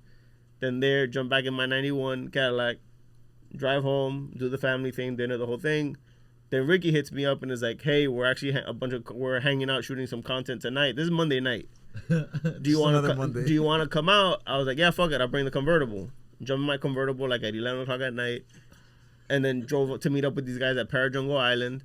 And then I get there, there's like 4 Porsches from Japan, like 4 or 5 Maseratis. One of the biggest like YouTubers from Mexico is there. Ricky's there. Larry Chen, which is a huge car guy from LA, is there filming. The dudes from RMC, which is like they sell vintage, basically vintage cars, but like from all walks of like crazy like Japanese mafia shit, like Benzes from the 80s, the 90s, like hard like gangster shit. They're all there. And then they're just cruising. And mind you, everybody's in something European or Japanese. I'm the only one in an American car. I'm in the Caprice. USA represented. So it's funny. And then I pulled up thinking like, oh, these guys are like not gonna fuck with me. So I literally park on the side. And Rick is like, yo, what are you doing? Come over here. So I pull the car up and everybody surrounds the car like, yo, this bitch is hard. And it's like, okay, cool. Everybody's cool. And then once we started driving around and we're just going around getting content for Larry and some of his people. And it was cool, bro. We ended up parking like on Key Biscayne at like 1 a.m. Some motorcycles showed up doing wheelies. These guys were like it was just weird, crazy shit. And this was a Monday. So like how many different cars did I have access to? Just on a matter of like, hey, what are you doing? Come through. Like literally like the speedboat thing. Yeah. Like literally, my girl calls me as I'm on the boat, and I answer on FaceTime. She's like, "Just typical Monday for you, huh? Just casual Monday." And I was like, you know, my girl's in real estate, so her world is completely different than mine. Wow. Yeah. So it's one of those things where it's like, and that was just a Monday, and it's not one of those things that like I'm not saying this to brag. It's just like this is the life I chose, and this is the life that I'm putting effort towards. Slide seems like the most sensible thing for me to do if I want to build something. It has to be something that's very natural to me and something that I can. It's real. I'm not faking it. And then there's like I even said like, yo, this is not my scene.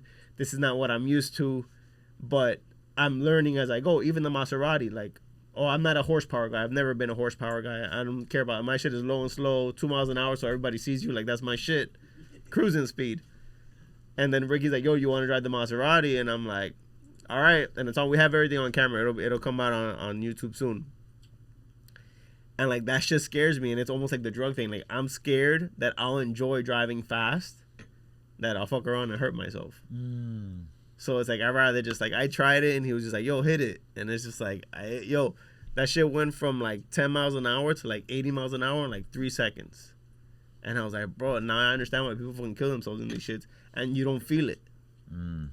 They fly. Yo, it's crazy. Like that shit is crazy. And it's like the Cybertrucks. Frank from Reds, I'm sure you know Frank from Reds.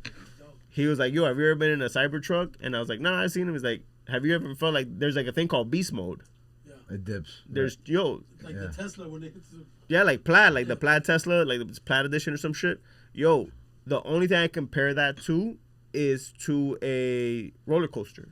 Yeah. If you've been on the Hulk in Islands of Adventure, Wow, it's that serious? bro, and I'm not bullshit. I turn the camera on me. People are like, "Oh, you're," like I showed them my girl, like, "Oh, how come your boy didn't do it?" My boy's driving. He knows what he's about to do. You know, like, and he's done it.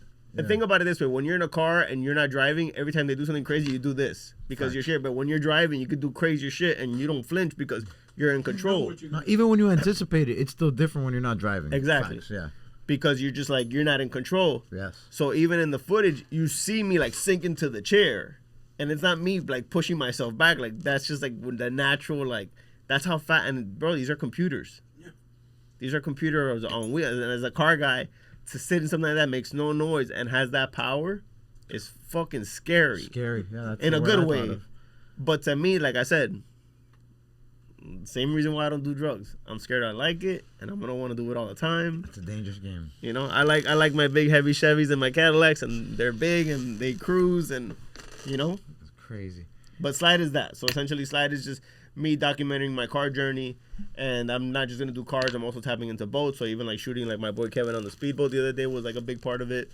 I'm actually gonna go shoot with my homie Chad at the boat show.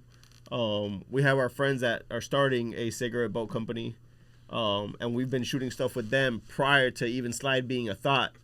And we have all this footage, so eventually I'm gonna put them on there, and I'm just gonna have a play on words, bro. Do they have a name we could shout out? The cigarette boat company? Yes, Cheetah Cat. Cheetah Cat. What a sick name. That's Cheetah dope. Cat. So they're OG 80s boat racers from back then, and they're starting their own company now. And you're gonna see them. Like Any relation to Seahawk racing? Funny enough, yes. But Wow. we'll leave it at that. Good. All right, and then But it's that era. It's those guys. It's that era from you know, it's not the Seahawk team, but it's from that environment. From they were they were at all those races. They're in those photos in the backgrounds. Like they're there. They experienced that whole thing that we get to read about and see now in documentaries. Like they were all there, so they come from that world. So we've been out with them on the water and testing the boat, like on on crazy shit. And it's like they go test it in the Everglades, which is crazy. So we have this crazy footage of like this boat going. When we went on it, we went 140 miles an hour through the Everglades. I saw it on the canal. Yes. Yo. Yeah.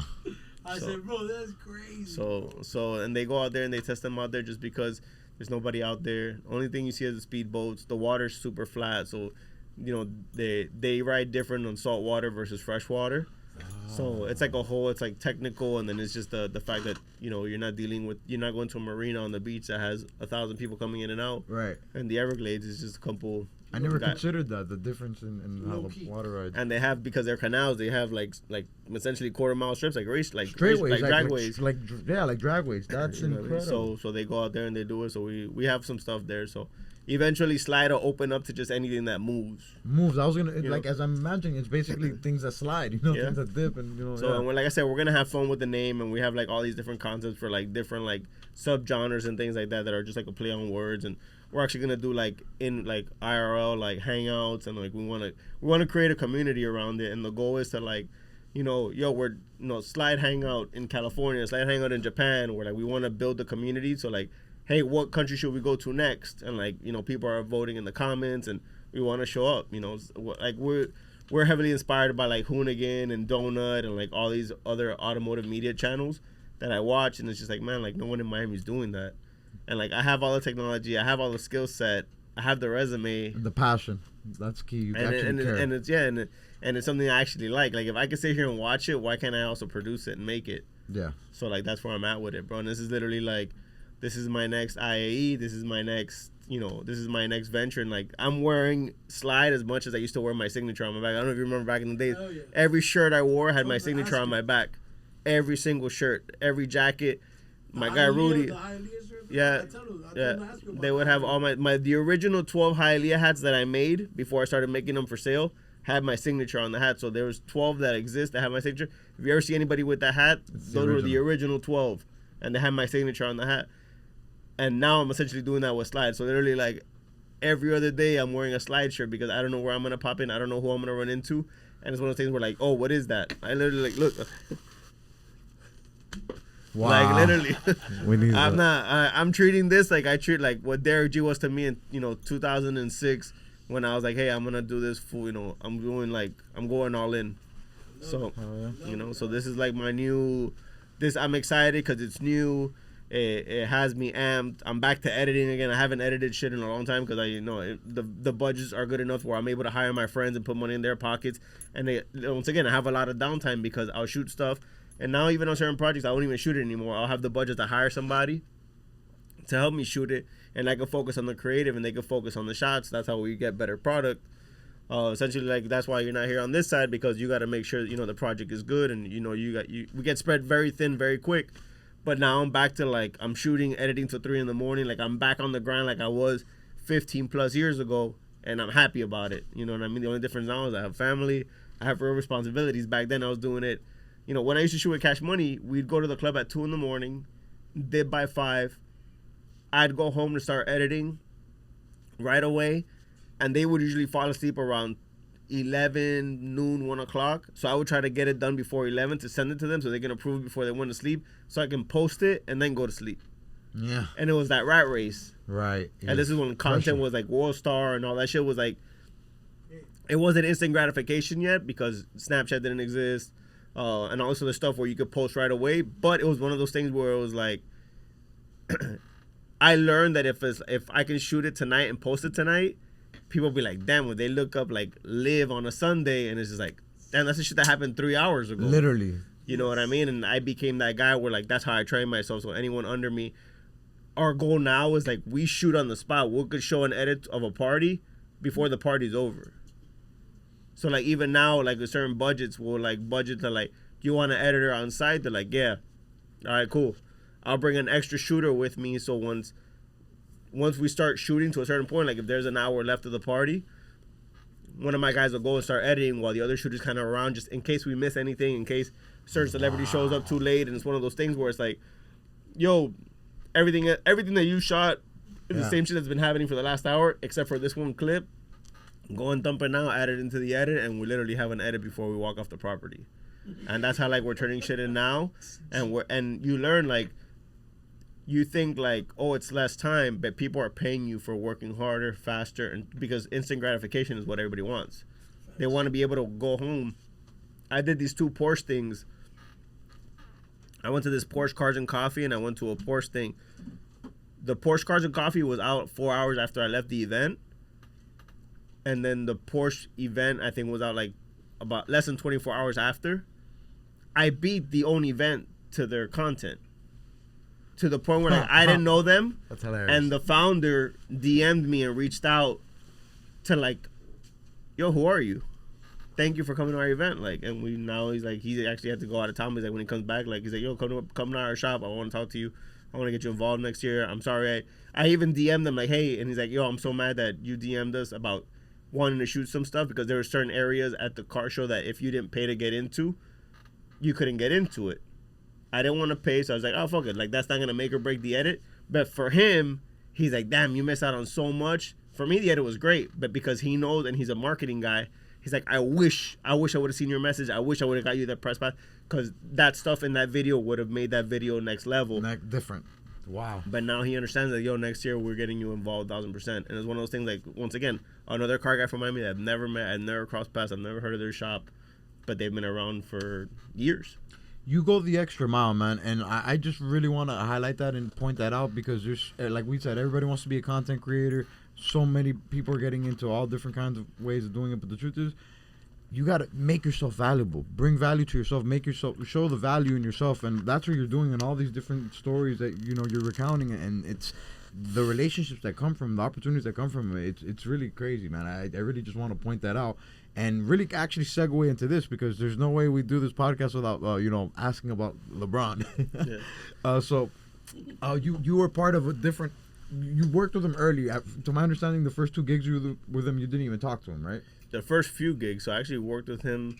Once he started coming down here, once he signed with the Heat, I was with him every season at some point, but through like either Nike or Beats by Dre. It was never directly with him or the Heat. Those gigs, like, yeah. And as a matter of fact, I've never worked directly with the Heat. I've been in the arena, I've done shit around the Heat, but I've never. It's always through like a third party. Either it be Nike, Beats by Dre, through Gil Green and 305 Films when they would do like the Heat intros, like different things like that. So I've always had access to them. Even to like them using my props. They use that Cadillac that's outside. They used my old BMW that I used to have, and some of my props for when they celebrated 35 years, they did the whole Uncle Al intro. Yeah. So like that whole thing, there's like a whole base wall. There's two white old schools. Those are mine. The cell phone that Udonis has them is holding in like the 2 Live crew cover. That's mine. Yeah. There's a bunch of magazines of like the old Heat programs when they show like the Tyler Hero like teen magazine. There's a bunch of other like vintage ones. Those are all mine. Wow. So like even like tapped in at that stuff, like I'm involved, but it's never directly with them. You know what I mean? But with Braun, it was one of those things where like every time he obviously when he came, Beats by Dre and Nike came with him. I used to work with this other agency that had them as clients, so they'd always bring me in to like shoot stuff. I got in with Beats by Dre through Karen Civil, which Karen Civil was a big shout out Karen Civil, huge. Yeah, she was big in the hip hop shit back in the 2000s. I'm not sure what she's up to these days, but we got connected through like working with Cash Money, and she was the one that was doing like all the Wayne stuff when Wayne was in jail and all that, and then she got hired at Beats by Dre and she brought me to Beats and introduced me to Omar Johnson and some of the team over there, and it was literally like the core group of like when Beats by Dre started, when they were just like hemorrhage money and you would see Beats by Dre everywhere, and like I got to go to the World Cup because of Omar Johnson and Beats by Dre. I went to Brazil twice. I went to Brazil twice in like 2 months. No. And then I got to go for Beats for the first open, like as the teams were landing there, flew back to Miami, and then like 45 days later I went back with LeBron for the final game. And I got to sit in on the final game. Braun went up to the Nike suite, and we were on the 5th row with all the German management. So it's crazy. So when they won, that was the year that Germany won, they all ran to our corner. So it was like crazy. Like at the World Cup in Brazil, and I'm not a sports guy. Like I don't care about sports. Wow. So like all my friends here was like, bro, what a waste of a ticket. You know what I mean? Like everybody's like fucking looking at the game. I'm filming everybody. The game's happening over here. I'm over here like taking pictures and you're shit. the people. That's funny. So it's funny, bro. But yeah, I got him his first year. So like I said, I would always see him at all the different jobs, but I'm not friendly in the sense where I'm like, hey, I'm so and so. Like I just go and do my job and keep it moving. Like I know that everyone's trying to talk to them. Like always. You act like a fan, you get treated like a fan. Yeah, you know, I preach that. So it's one of those things where like eventually we were doing like an MVP thing actually at my office. I used to share an office with Rudy from Ink Pro in Wynwood, and the agency that I used to work with, they're like, hey, we need a wall to do like an MVP Nike mural. So they rented our wall for a year, so we got a check for that.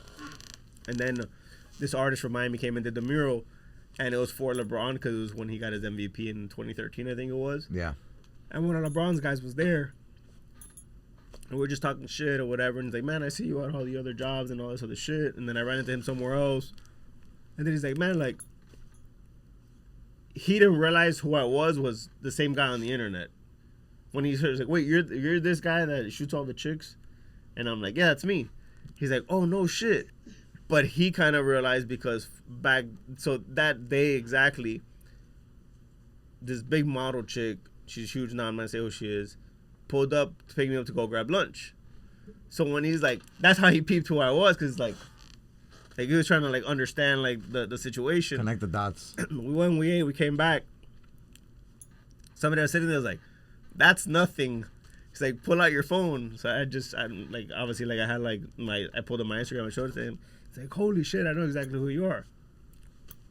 Fast forward, like anybody else, like, you know, hey, what's up, buddy? Every time I saw him. And then eventually, we did this job. It was called the 11-11 job. It was like LeBron dropping the 11s. They took over the 11-11 garage on Alton. Like, it was a whole thing. That same agency that I had done all those jobs for hired me to basically put the content team together for it. And LeBron was going to be there to do a meet and greet. And at that job, I was there the day prior, and some of the Nike guys were there, and they was like, yo, as a matter of fact, dude wants to meet you, yada, yada, yada. He heard that you're going to be here. I said, all right, cool. And then lucky enough, since I was on that day, I wasn't shooting anything. I was on a walkie. I think I was walking around with a GoPro just to get like behind the scenes of my guys working. I had like 7 or 8 guys working. And we heard the walkie, yo, LeBron's pulling up. So I tell the cameras, hey, LeBron's pulling up, whatever. He's in this truck, whatever. So when I got introduced to him, my cameras happened to shoot all that stuff. So I got to meet him that way, and I literally got my first handshake, my first what's up on photo and video because my guys were actually shooting him there. And it just kind of all happened organically that way. But that was kind of how like it worked. It all because I got that mural on the building, and it started connecting the dots through like that way. And constant work, and then to the point where you went to Cleveland with him. Yeah, so we did a couple things here in Miami. I left to Brazil for Beats by Dre. I was there for 48 hours and got flown back to be with him for the playoffs with the Heat, which was cool because back then I was shooting for Nike, I was shooting for Beats, and I was shooting for LeBron. So the same photo, just 3 different angles of the exact same setup. I just think for the Nike, I had to make sure it was wide enough to get the shoes. For Beats by Dre, I just had to make sure he had the headphones around his neck or on his head. And then for him, it was just like another lifestyle shot. So we're going to put them. If I can find them all in post. If you remind me, I'll send them to you. Oh, for sure. But I was triple dipping. So I was getting a check from each one from like that setup. So it was like it was a great setup for me. Great. That's how good the work is, though. Because otherwise, people will be like, hey, wait a second. And then I was with him in Vegas when he made the decision. Wow. They jumped on the airplane. They told me, hey, we're not going back to Miami. We're going to Cleveland. But we still had to go to Brazil. So I flew from Vegas to Miami for a day, packed another bag, flew down to Brazil, met them in Brazil, and then got to shoot that whole shit down there where we went to the World Cup and everything that I had mentioned earlier. And then we went to Cleveland. And did him or anybody in his team ever give you like a go-to pizza place to get pizza at late night in Cleveland? Because there ain't nothing else to do out there. There ain't shit to do. Go get a slice and go home, buddy. Yeah, that was that was amazing. So LeBron's DJ, he was like my homie out there. Like, you know, LeBron's busy training. Right. You know, everyone else is on the business. Obviously, you got to hit up the party guy. One day, I hit him on a Friday. He's like, yo, what is there to do? He's like, are you in Cleveland or in Akron? I'm in Akron. He's like, go get a slice of pizza and go home, buddy. That's literally what he wrote to me. Ooh, so Cleveland's the city. Akron's... So Akron is like saying Miami and Hialeah. Facts. But like 45 minutes out. So Gotcha. It's like, it's far. Like you're on the highway. You see like 8 dead deer on the highway. Like it's like middle America shit. Like, yeah. You know, you're better off. Like I go to the parking lot of my hotel and there's deer walking around. And bro, I know this is taking a lot of your time, bro. No, you're good. I'm chilling. I wanted to ask about how you felt about AI because nowadays everybody's kind of getting fooled with like, you know, with the content that looks real but isn't real. I feel like you were you behind the Jay-Z Hialeah shirt picture? No, I wasn't. No I actually way. forgot the kid's name who did it. So funny. And he did another one that he sent me of Justin Bieber and Palacio de Jugo. It was hilarious. So I forgot the kid's name. If the kid is watching this, please reach out to me. I don't know his name. So everybody started hitting me up about it. It wasn't me. It was this kid. And mind you, he didn't even reach out to me right away. He just let it go.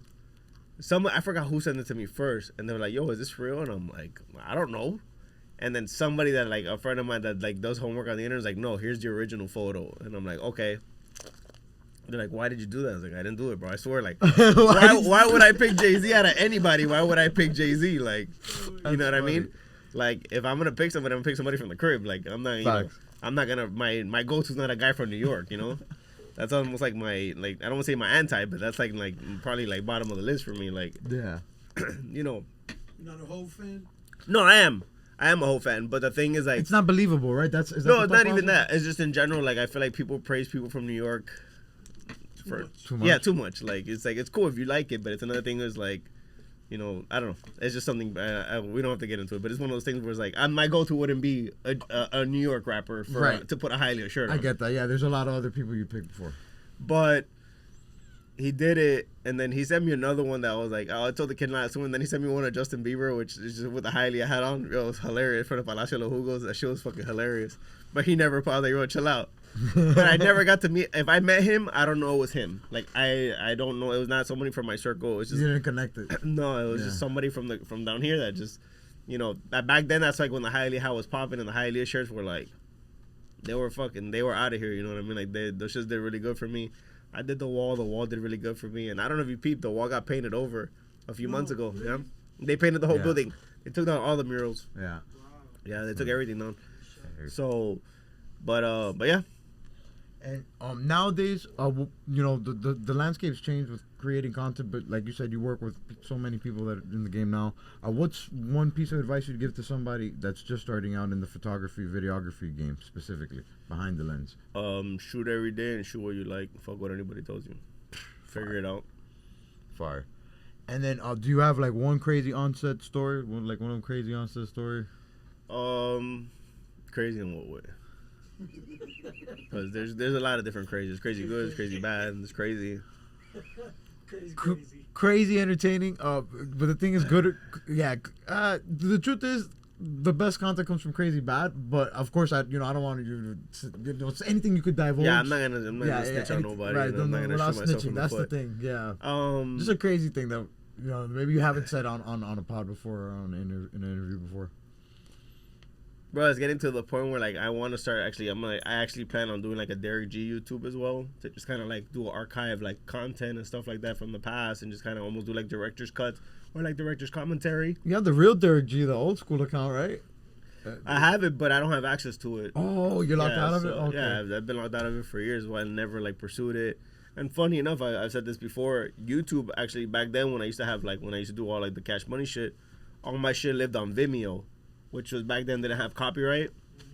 And then I used to have somebody on YouTube like would call me all the time to try to get me to like change over to YouTube, but he like all my music was copyright music. It was all Cash Money music. Oh, so if I went to YouTube, it would just get always flagged and it was like admission. But then Vimeo got hit up with copyright and they deleted my entire account. It was 770 videos. Wow. So that's a good thing though because I have all the originals. I have the originals and I have the original edits. So if I slowly started posting them on YouTube, I can essentially put my catalog back up in chronological order of how I shot it and how I released them. Now the only thing is that once again the music is all copyright, and so I have to figure out ways to like either use copyright free music or like now for Slide. I don't know if you guys peeped. I've been using like actual songs that are copywritten, but there's a company called Lickd, Lickd, where you can download and basically pay for a license for the music that it's not every song, but there's a lot of like famous artists that are in the yeah, program. Yeah. Yeah. So their catalog. What about I found fair use? Fair use? The problem is like you can use like up to 15 seconds of a song before it gets flagged. So like I can do like I plan on doing like car like I want to talk because I have so much content about cars on set. Even for Slide, I wanted to do a whole segment on like today was a good day and talking about like that 64 and Ice Cube's video and like the whole shit and just going down like different videos that have iconic cars and kind of break those down, but then also break down sets that I was on and talk about like all the behind the scenes of me finding these cars for videos and kind of just build content off of that. So like, let's say if I want to do the Ice Cube one, I could do like 15 seconds of the song at the beginning, and then just you won't hear the song anymore, and they're just using like different beats and stuff like that, just to kind of fill in the audio to make it an entertaining video. But I wouldn't be able to play the whole. It's weird because you can use clips of the video as much as you want, but you can't use the audio of the video. So it's weird because audio-wise it's illegal, but visually it's not. That's so weird, though. That's interesting because you would think that there's more value in the visual than the audio. But I think the technology catches the audio. I did my homework on this YouTube shit, bro. Like, my girl, like, yo, 2 years straight just watching YouTube, and, like, I didn't know what route I wanted to go, and then, like, this car shit happened. And originally it was actually started as driven, and then we realized too many people, because the guys that I teamed up with are very entrepreneurial, and they like the whole driven spirit about being driven as, like, an entrepreneur. And then once I started, like, doing, and, like, my algorithm kept seeing it, it started sending me, like, all this driven stuff, and it was, like, I found, like, 20 different channels that had the term driven in it. Yeah. And I was, like, it was too good to be true. Excuse me. And then, like, and then I was, like, we kind of, like, lost a little motivation on it, and I was, like, yo, what if we went with slide? Slide is something we say at the crib. Yo, I'm about to slide. Like, yo, let's slide. Awesome. Like, slide, pull up. You know what I mean? So I was, like, yo, let's do slide. It's awesome. It doesn't mean anything. It can mean everything. It's not car related, so we can do whatever we want and just kind of build a channel. And then eventually, like, you know, we got the ball rolling and where we at today. But yeah, that's how that whole shit happened. But I've been studying YouTube, bro, for like the last 2 years, just like locked in, trying to understand like what's entertaining, what's not entertaining, and you just have to find your niche, bro. That's what it is. Is Juice involved with Slide? No. No, it's me and 4 other homies. They're very camera shy. They want to kind of slowly like roll into the scene. And actually, I'm editing an episode now where I'm gonna introduce one of the guys that's involved. But they're more on the fashion side.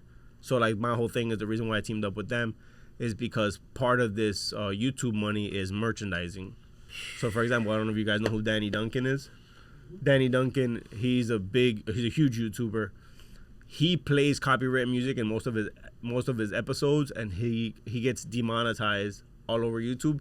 He's made over $150 million in T-shirts. I heard you say this. It don't matter. Yeah, the content's for the people. And that's what he says. Like, yo, I'm more worried about. So I'm just trying to find a middle ground where my content could be for the people, but I can also monetize. Like, why am I gonna leave all that money on the table? So I'm just like learning from. I don't want to say his mistakes, but just learning from like his experiences, trying to figure out a way that I can do what he's doing, and then handling. I don't know if you guys know like the rights for like Marvel movies, like the generate. licensing? Yeah, like the rights for the movies. Right. Let's say, just to say a number, it'll generate $4 billion. The merchandising for those movies will generate $40 billion. Why? Because every kid wants a toy, every kid wants a T-shirt, every kid wants a hat. You go watch the movie once, you get all the characters. You go to the toy store, you gotta buy every character individually. Multiple times for weeks, you're getting those toys. So you gotta like merchandising's where it's at. So these guys are merchandising guys, and they have they understand that world. They have manufacturers like overseas. So the goal with this play is to eventually become a merch line as well, to where like that could generate funds. And they remember the Rolling Hard shirts from back in the days when we were kids.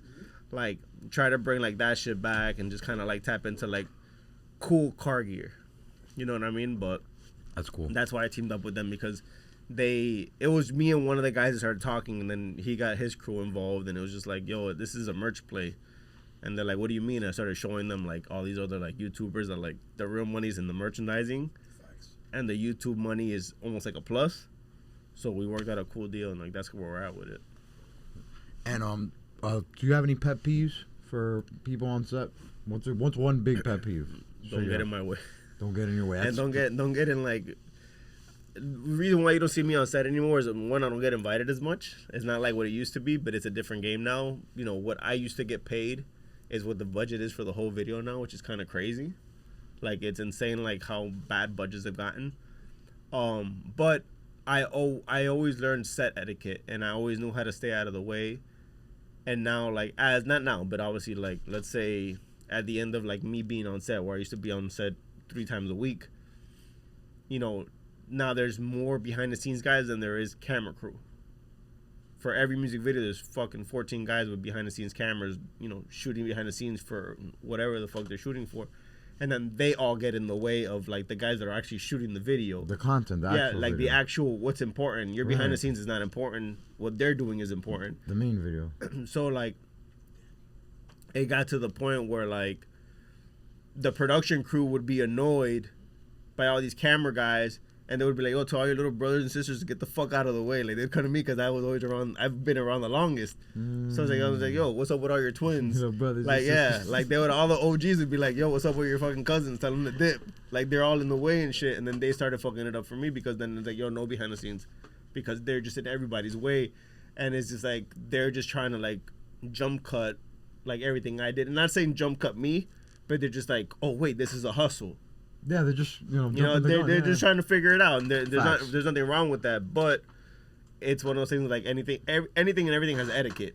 You got to know how and when to do it and how to move on a set. And it's one of those things where like I would be like, for example, like a dollies where like the camera's mounted on and they move around like the set or whatever. Yeah. Like I was so in with like, let's say the director of photography where like he'll tell like his first AC like, "Yo, put another seat on here," and be like, "Derick, come sit with me so you can get these good shots." Like I was so in with them. Shout out to Marvel, where like they would be like, "Yo, give Derick a little space so he can get his shots." Like it was to that point where like I was an asset on set because at the same time I would get pictures of the rappers, I would also get pictures of the camera guy with the big camera with the rapper in the same shot, which no one would ever shoot that. They're always shooting the rappers. They're just shooting the celebrities. They're not shooting the guy that's busting his ass, making sure the celebrity looks good. The whole picture, it's the whole thing too. People like It's that. behind the People- scenes. It's exactly. It's not a photo shoot of the artist. It's behind the scenes, and that's what a lot of people don't understand. They're more worried about standing next to the camera shooting it versus standing a few feet back and getting that shot of the camera in the shot and showing behind the scenes. Wow. Because you don't get to see behind the scenes. You get to see what you're shooting is what's going to end up on MTV and BET and YouTube and all that shit. You're shooting the same shit. You might as well shoot something different. And that was like what people don't understand. Like they're just trying to like, "Oh, I got cleaner shots of," and mind you, you're fighting 14 other guys for the same exact shot. No, and you're just bringing value to yourself. Same thing with music, just because I make music myself. But the truth is, I tell this to people all the time: is you're not getting nowhere if you're just trying to sound like the people Everybody you hear. else, yeah. You got to figure out your own sound, and try to be unique. And then you've worked with so many people in the game. Is there anybody that you haven't worked with yet that you'd like to work with? Direct. I've worked with almost everybody indirectly. Yeah, indirectly, but like just somebody you'd like to shoot, create some type of content with that you haven't crossed paths with. I've always said it, if I could have like anyone in like whatever era I wanted, it would probably been like Madonna in the 80s or like in the 90s because she was in La Loca, so she'd probably be down for like some crazy shit. But obviously like I've never worked directly with like a Bad Bunny. Obviously I got Cardi before she was Cardi B, when she was Bacardi. Like, Yeah, just Sexy Red too. Sexy Red, but Sexy was already popping when I got to work with Sexy. Glorilla was already popping when I got to work with her. Like on the newer side, Doja Cat, same thing. Yeah. But like for example, I got Kendrick, when he was like high power. Like I got Kendrick back then. You know what I mean? And like I didn't know who he was. I get a call. I'm in LA and I get a call from McMain like, "Yo, I'm gonna text you an address and a phone number. Go over there at 2:00 and shoot this kid's verse for this video we need you to shoot." What's the treatment? It's like, I don't know. We have access to the kid for 2 hours. Go shoot something with him and then wrap everything else around it. And it was a song with Kendrick, Birdman, McMain, and Ace Hood called B-Boy or D-Boy, and Khaled. Yeah, I think it's D-Boy. And I shot all of them separately, and I had to have it make sense. But literally I got the call like at 11 a.m. in LA. Wow. And then right there I called my homie Ev and my homie Angel out in LA, and I was just like, "Yo, they just threw this shit on me. I have to go shoot this kid. K-Dot is what it wasn't even Kendrick Lamar, it was K-Dot. We have to go to this dude Top's house," and then Angel knew who they were. I don't think Ev knew who they were. I had no idea who they were, but I knew who J-Rock was. Yeah, J-Rock was the first one popping from that. And I was like, "Oh, he's on J-Rock's label." I was like, "All right, cool." We get there, Schoolboy was there. I don't know who Schoolboy wasn't nothing yet. The DJ and I saw them, and we just went down the block. It was really cool. It was literally me and my two guys, and it was like 4 of them, like in this neighborhood, like on the outskirts of Compton. And we got to shoot that.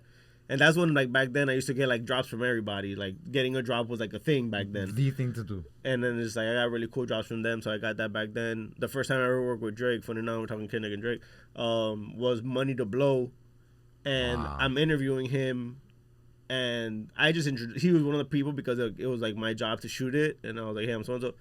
at the end of the interviews, like, you know, when you see that black and red, when you see that signature, you know that's legit. He said something like that. It's like, okay, he knows who I am. You are now behind the scenes with Derick G. You know what it is when you see the black and the red at the end. Derick G, what it do? Derick G. Watching DerickG.com. Yo, Derick G, you know I gotta introduce the world. Derick G, the #1 photographer, videographer in the motherfucking business. Don't ever get it twisted. Derick G. Hey, Derek. It's Derick G. Get it right. Behind the scenes, you already know. DerickG.com. I wouldn't touch on DerickG.com. Derick G is behind the camera, Mac Main's in front of the camera. Derick G out here. Dog, Derick G. Y'all already know what time it is. You see Payne up there talking shit, right? Payne, say what's up to Derick G. He's getting good at Spanish.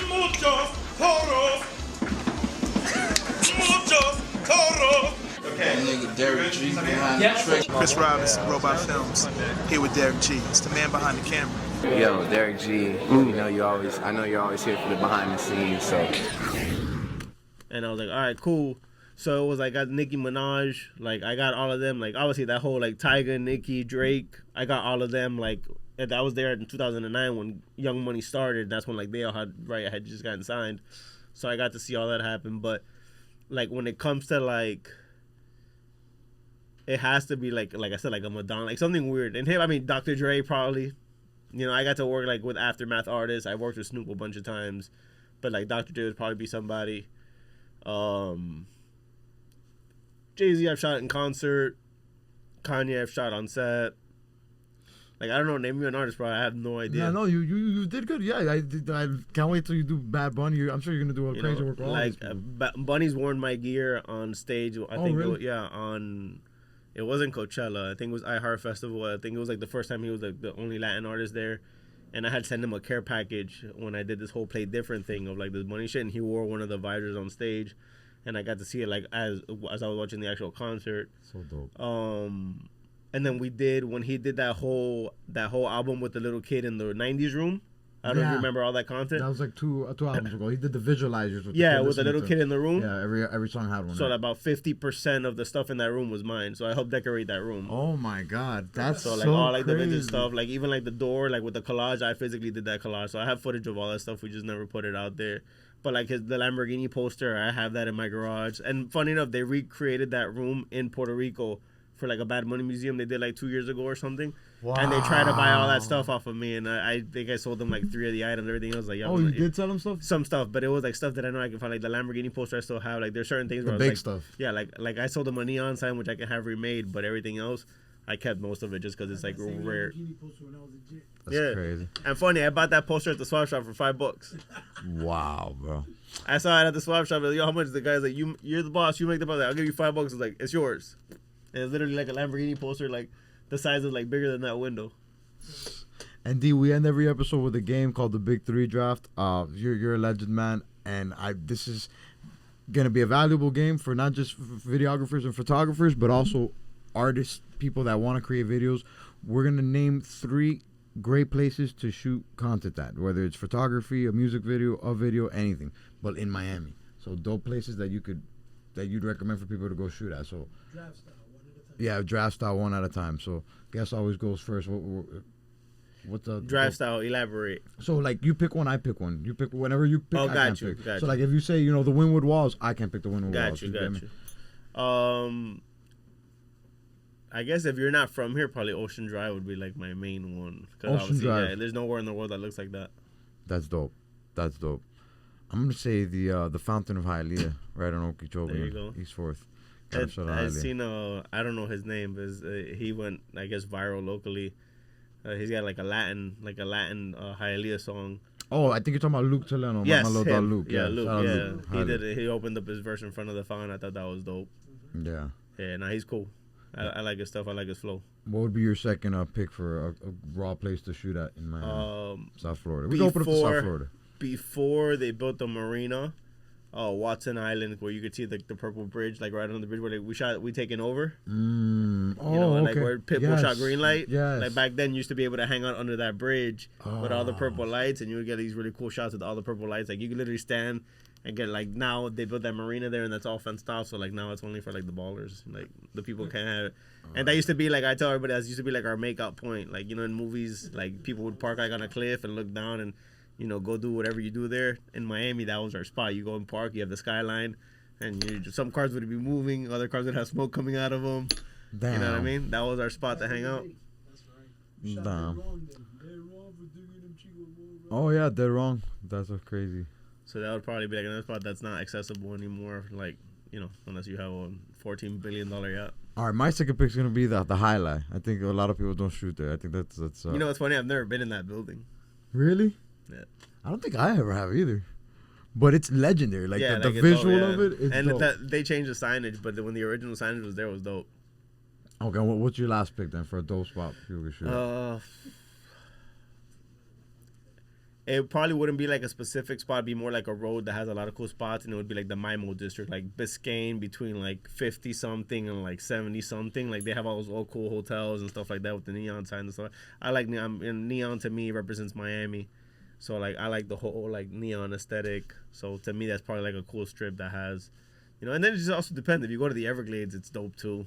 Yeah, so like that's gonna be my third pick. The Everglades is sick. You get a lot of dope nature. It just really depends, bro. Like there's a lot of cool stuff, and you know what I've learned, and I always realize this when I leave, is what's normal to us is cool to other people. We're just so close to it that we don't realize it, and we have to realize like the beauty in our architecture versus like anywhere else. Funny enough, this happened years ago. I'm with a friend/client. She is Italian from France, lives in Sunny Isles in a badass condo, and we happen to be in my neighborhood in West Hialeah. And I was like, "Oh look, this is the neighborhood I grew up in." She's like, "Oh my God, it looks like vacation homes." Mind you, I grew up in El Prado next to Lago Grande. That shit is not a vacation homes for us, but for her, where she's from, she didn't know vacation homes. That's what they look like. That's what it looks like. Facts. So to her, it was like, oh shit, that's cool that you grew up in this. And mind you, I don't know if you know LS1, DJ LS1. One thing he told me when he moved down here, he's like, yo, the projects here have palm trees and blue skies. That's better than the projects in New York. So like, that was one of the things that he moved down. He's like, yo, it's not cold. The skies are blue and y'all got palm trees. Like, why would I not want to move down here? So it's one of those things where like, what's very normal to us and I guess we're jaded by is also very beautiful if you look at it from another perspective. So like, for example, one of my favorite streets is 79th or like the Hialeah side of it, like before you hit Hialeah Park where you follow the Metro Rail. Because we don't have that. That was good. Yes, with the neon. Yes, you know what neon, I mean? You see all that. Yeah, and it's like when you go to Chicago and you go through like the loop, you ride under like the Batman shit. You know what I mean? And it's just like to them it's normal, but to me, I want to shoot everything under that because I don't have that down here. Right. So that you gotta kind of look back at the stuff, and once you start traveling, you start realizing like how different our city is to like everyone else's, because we just see it every day, so it's very normal to us. Like, beach is normal to us, but we don't go to the beach. That's crazy. I do want to ask you about the Live in 305, the event you have coming up. Yeah, so obviously on March 5th, we celebrate the 305. It's 305 on the calendar. It's a big day for us here locally. We just threw up 503. There you go. That's a big day. We're doing a post. we gotta teach people the right way. Exactly. The other way. Wait, this way, right? Yeah. Well, right. Yeah, that's how you're looking at it. Yes. Facts. Okay. Yeah. So it's 503 on your end. It's 305 for the person that's reading it. Now you know. So it's Portland. So you're shouting out. This is Nike. Yeah. Shout out Antifa, man. There you go. But yeah. So live on 305. This will be year 3 of me doing my own event. Year 2 of live on 305. The first one I did was 305 Fest, and that was kind of like a pilot to like see what it was. Just me doing it by myself. It was successful. I wasn't aware there was another event called 305 Fest a few years prior. And I was aware when it was already too late, and I wasn't just gonna rebrand the whole thing and try to like figure it out. So I just ran with it. A couple people were upset about it, but it is what it is. So then last year I decided to rebrand it to Live on 305, and I got better feedback for the name. And it was successful. I did it on a Tuesday. Tuesday's probably the hardest day of the week to party because Monday's an industry night, so Monday people still party. Wednesday's usually ladies' night. Tuesday's like the day that everybody takes off. I did it on Tuesday and it was super successful. So I realized like any day I do this, it'll be good. So this year it'll be on a Wednesday. We're doing it at the same location at Maps Backlot. Doors open at 3:05 p.m. We will be there till 11. I don't want to say the DJ list yet, but it's going to be a lot of new DJs, a lot of returning DJs. Everyone's from the crib, of course. And we're going to change up the layout a little bit this year from last year. But the reason why I did that is because I want to be able to bring more vendors in and more people from the community in, because I was very limited on space last year. So this year we'll be able to bring in more vendors, more activations, and more artisans from the crib, just to like give more people a platform to shine. And, you know, that's the whole point of this, is just putting people on. And last year the biggest compliment I got from everybody is like, yo, this felt like an old school Miami like reunion. That's dope. So like from like all the OGs, like guys that I looked up to, and even guys that like grew up at guys that were at my age range or from my generation, were just like, yo, this is like reconnecting with people that, you know, from the Oxygen days and just from the beach days when the beach used to be the beach and everybody would go and park and walk around the beach before you would do laps. And it's just a different era, you know what I mean? So JT Money blessed us the last 2 years, just, you know, showing up and shout out JT. And just performing real quick for the crowd. You know, last year we had Oscar G. Uncle Jr. blessed us 2 years in a row. Bro, it's too many. I don't want to say here because then I'm going to miss somebody, and, you know how it is. But, yeah, I'm excited. You know, tomorrow will be exactly a month out. Today's February 4th, right? Yeah. Yeah, so tomorrow will be a month out. And, yeah, right now it's go time. It's literally, like, my every hour switches from slide to live on 305. Literally, like. We'll have this episode out in, like, about 2 weeks. You think you'll have a flyer or anything we could drop right on the post? Yeah. So you guys, right here, check it out, and we'll see you out there. Man, one message to end the episode, man. I can't deprive you of giving a message. Everybody gets a message. Do whatever you want. Fuck what anybody says. See you next week. Peace. Sliding in the studio, my album coming soon. Until we get this rap money, trap gon' have to boom. These bricks and these keys and these zips is what we'll do. If you need some fire, I can see you off the June. Going real fast, you know I dip the coupe goes zoom.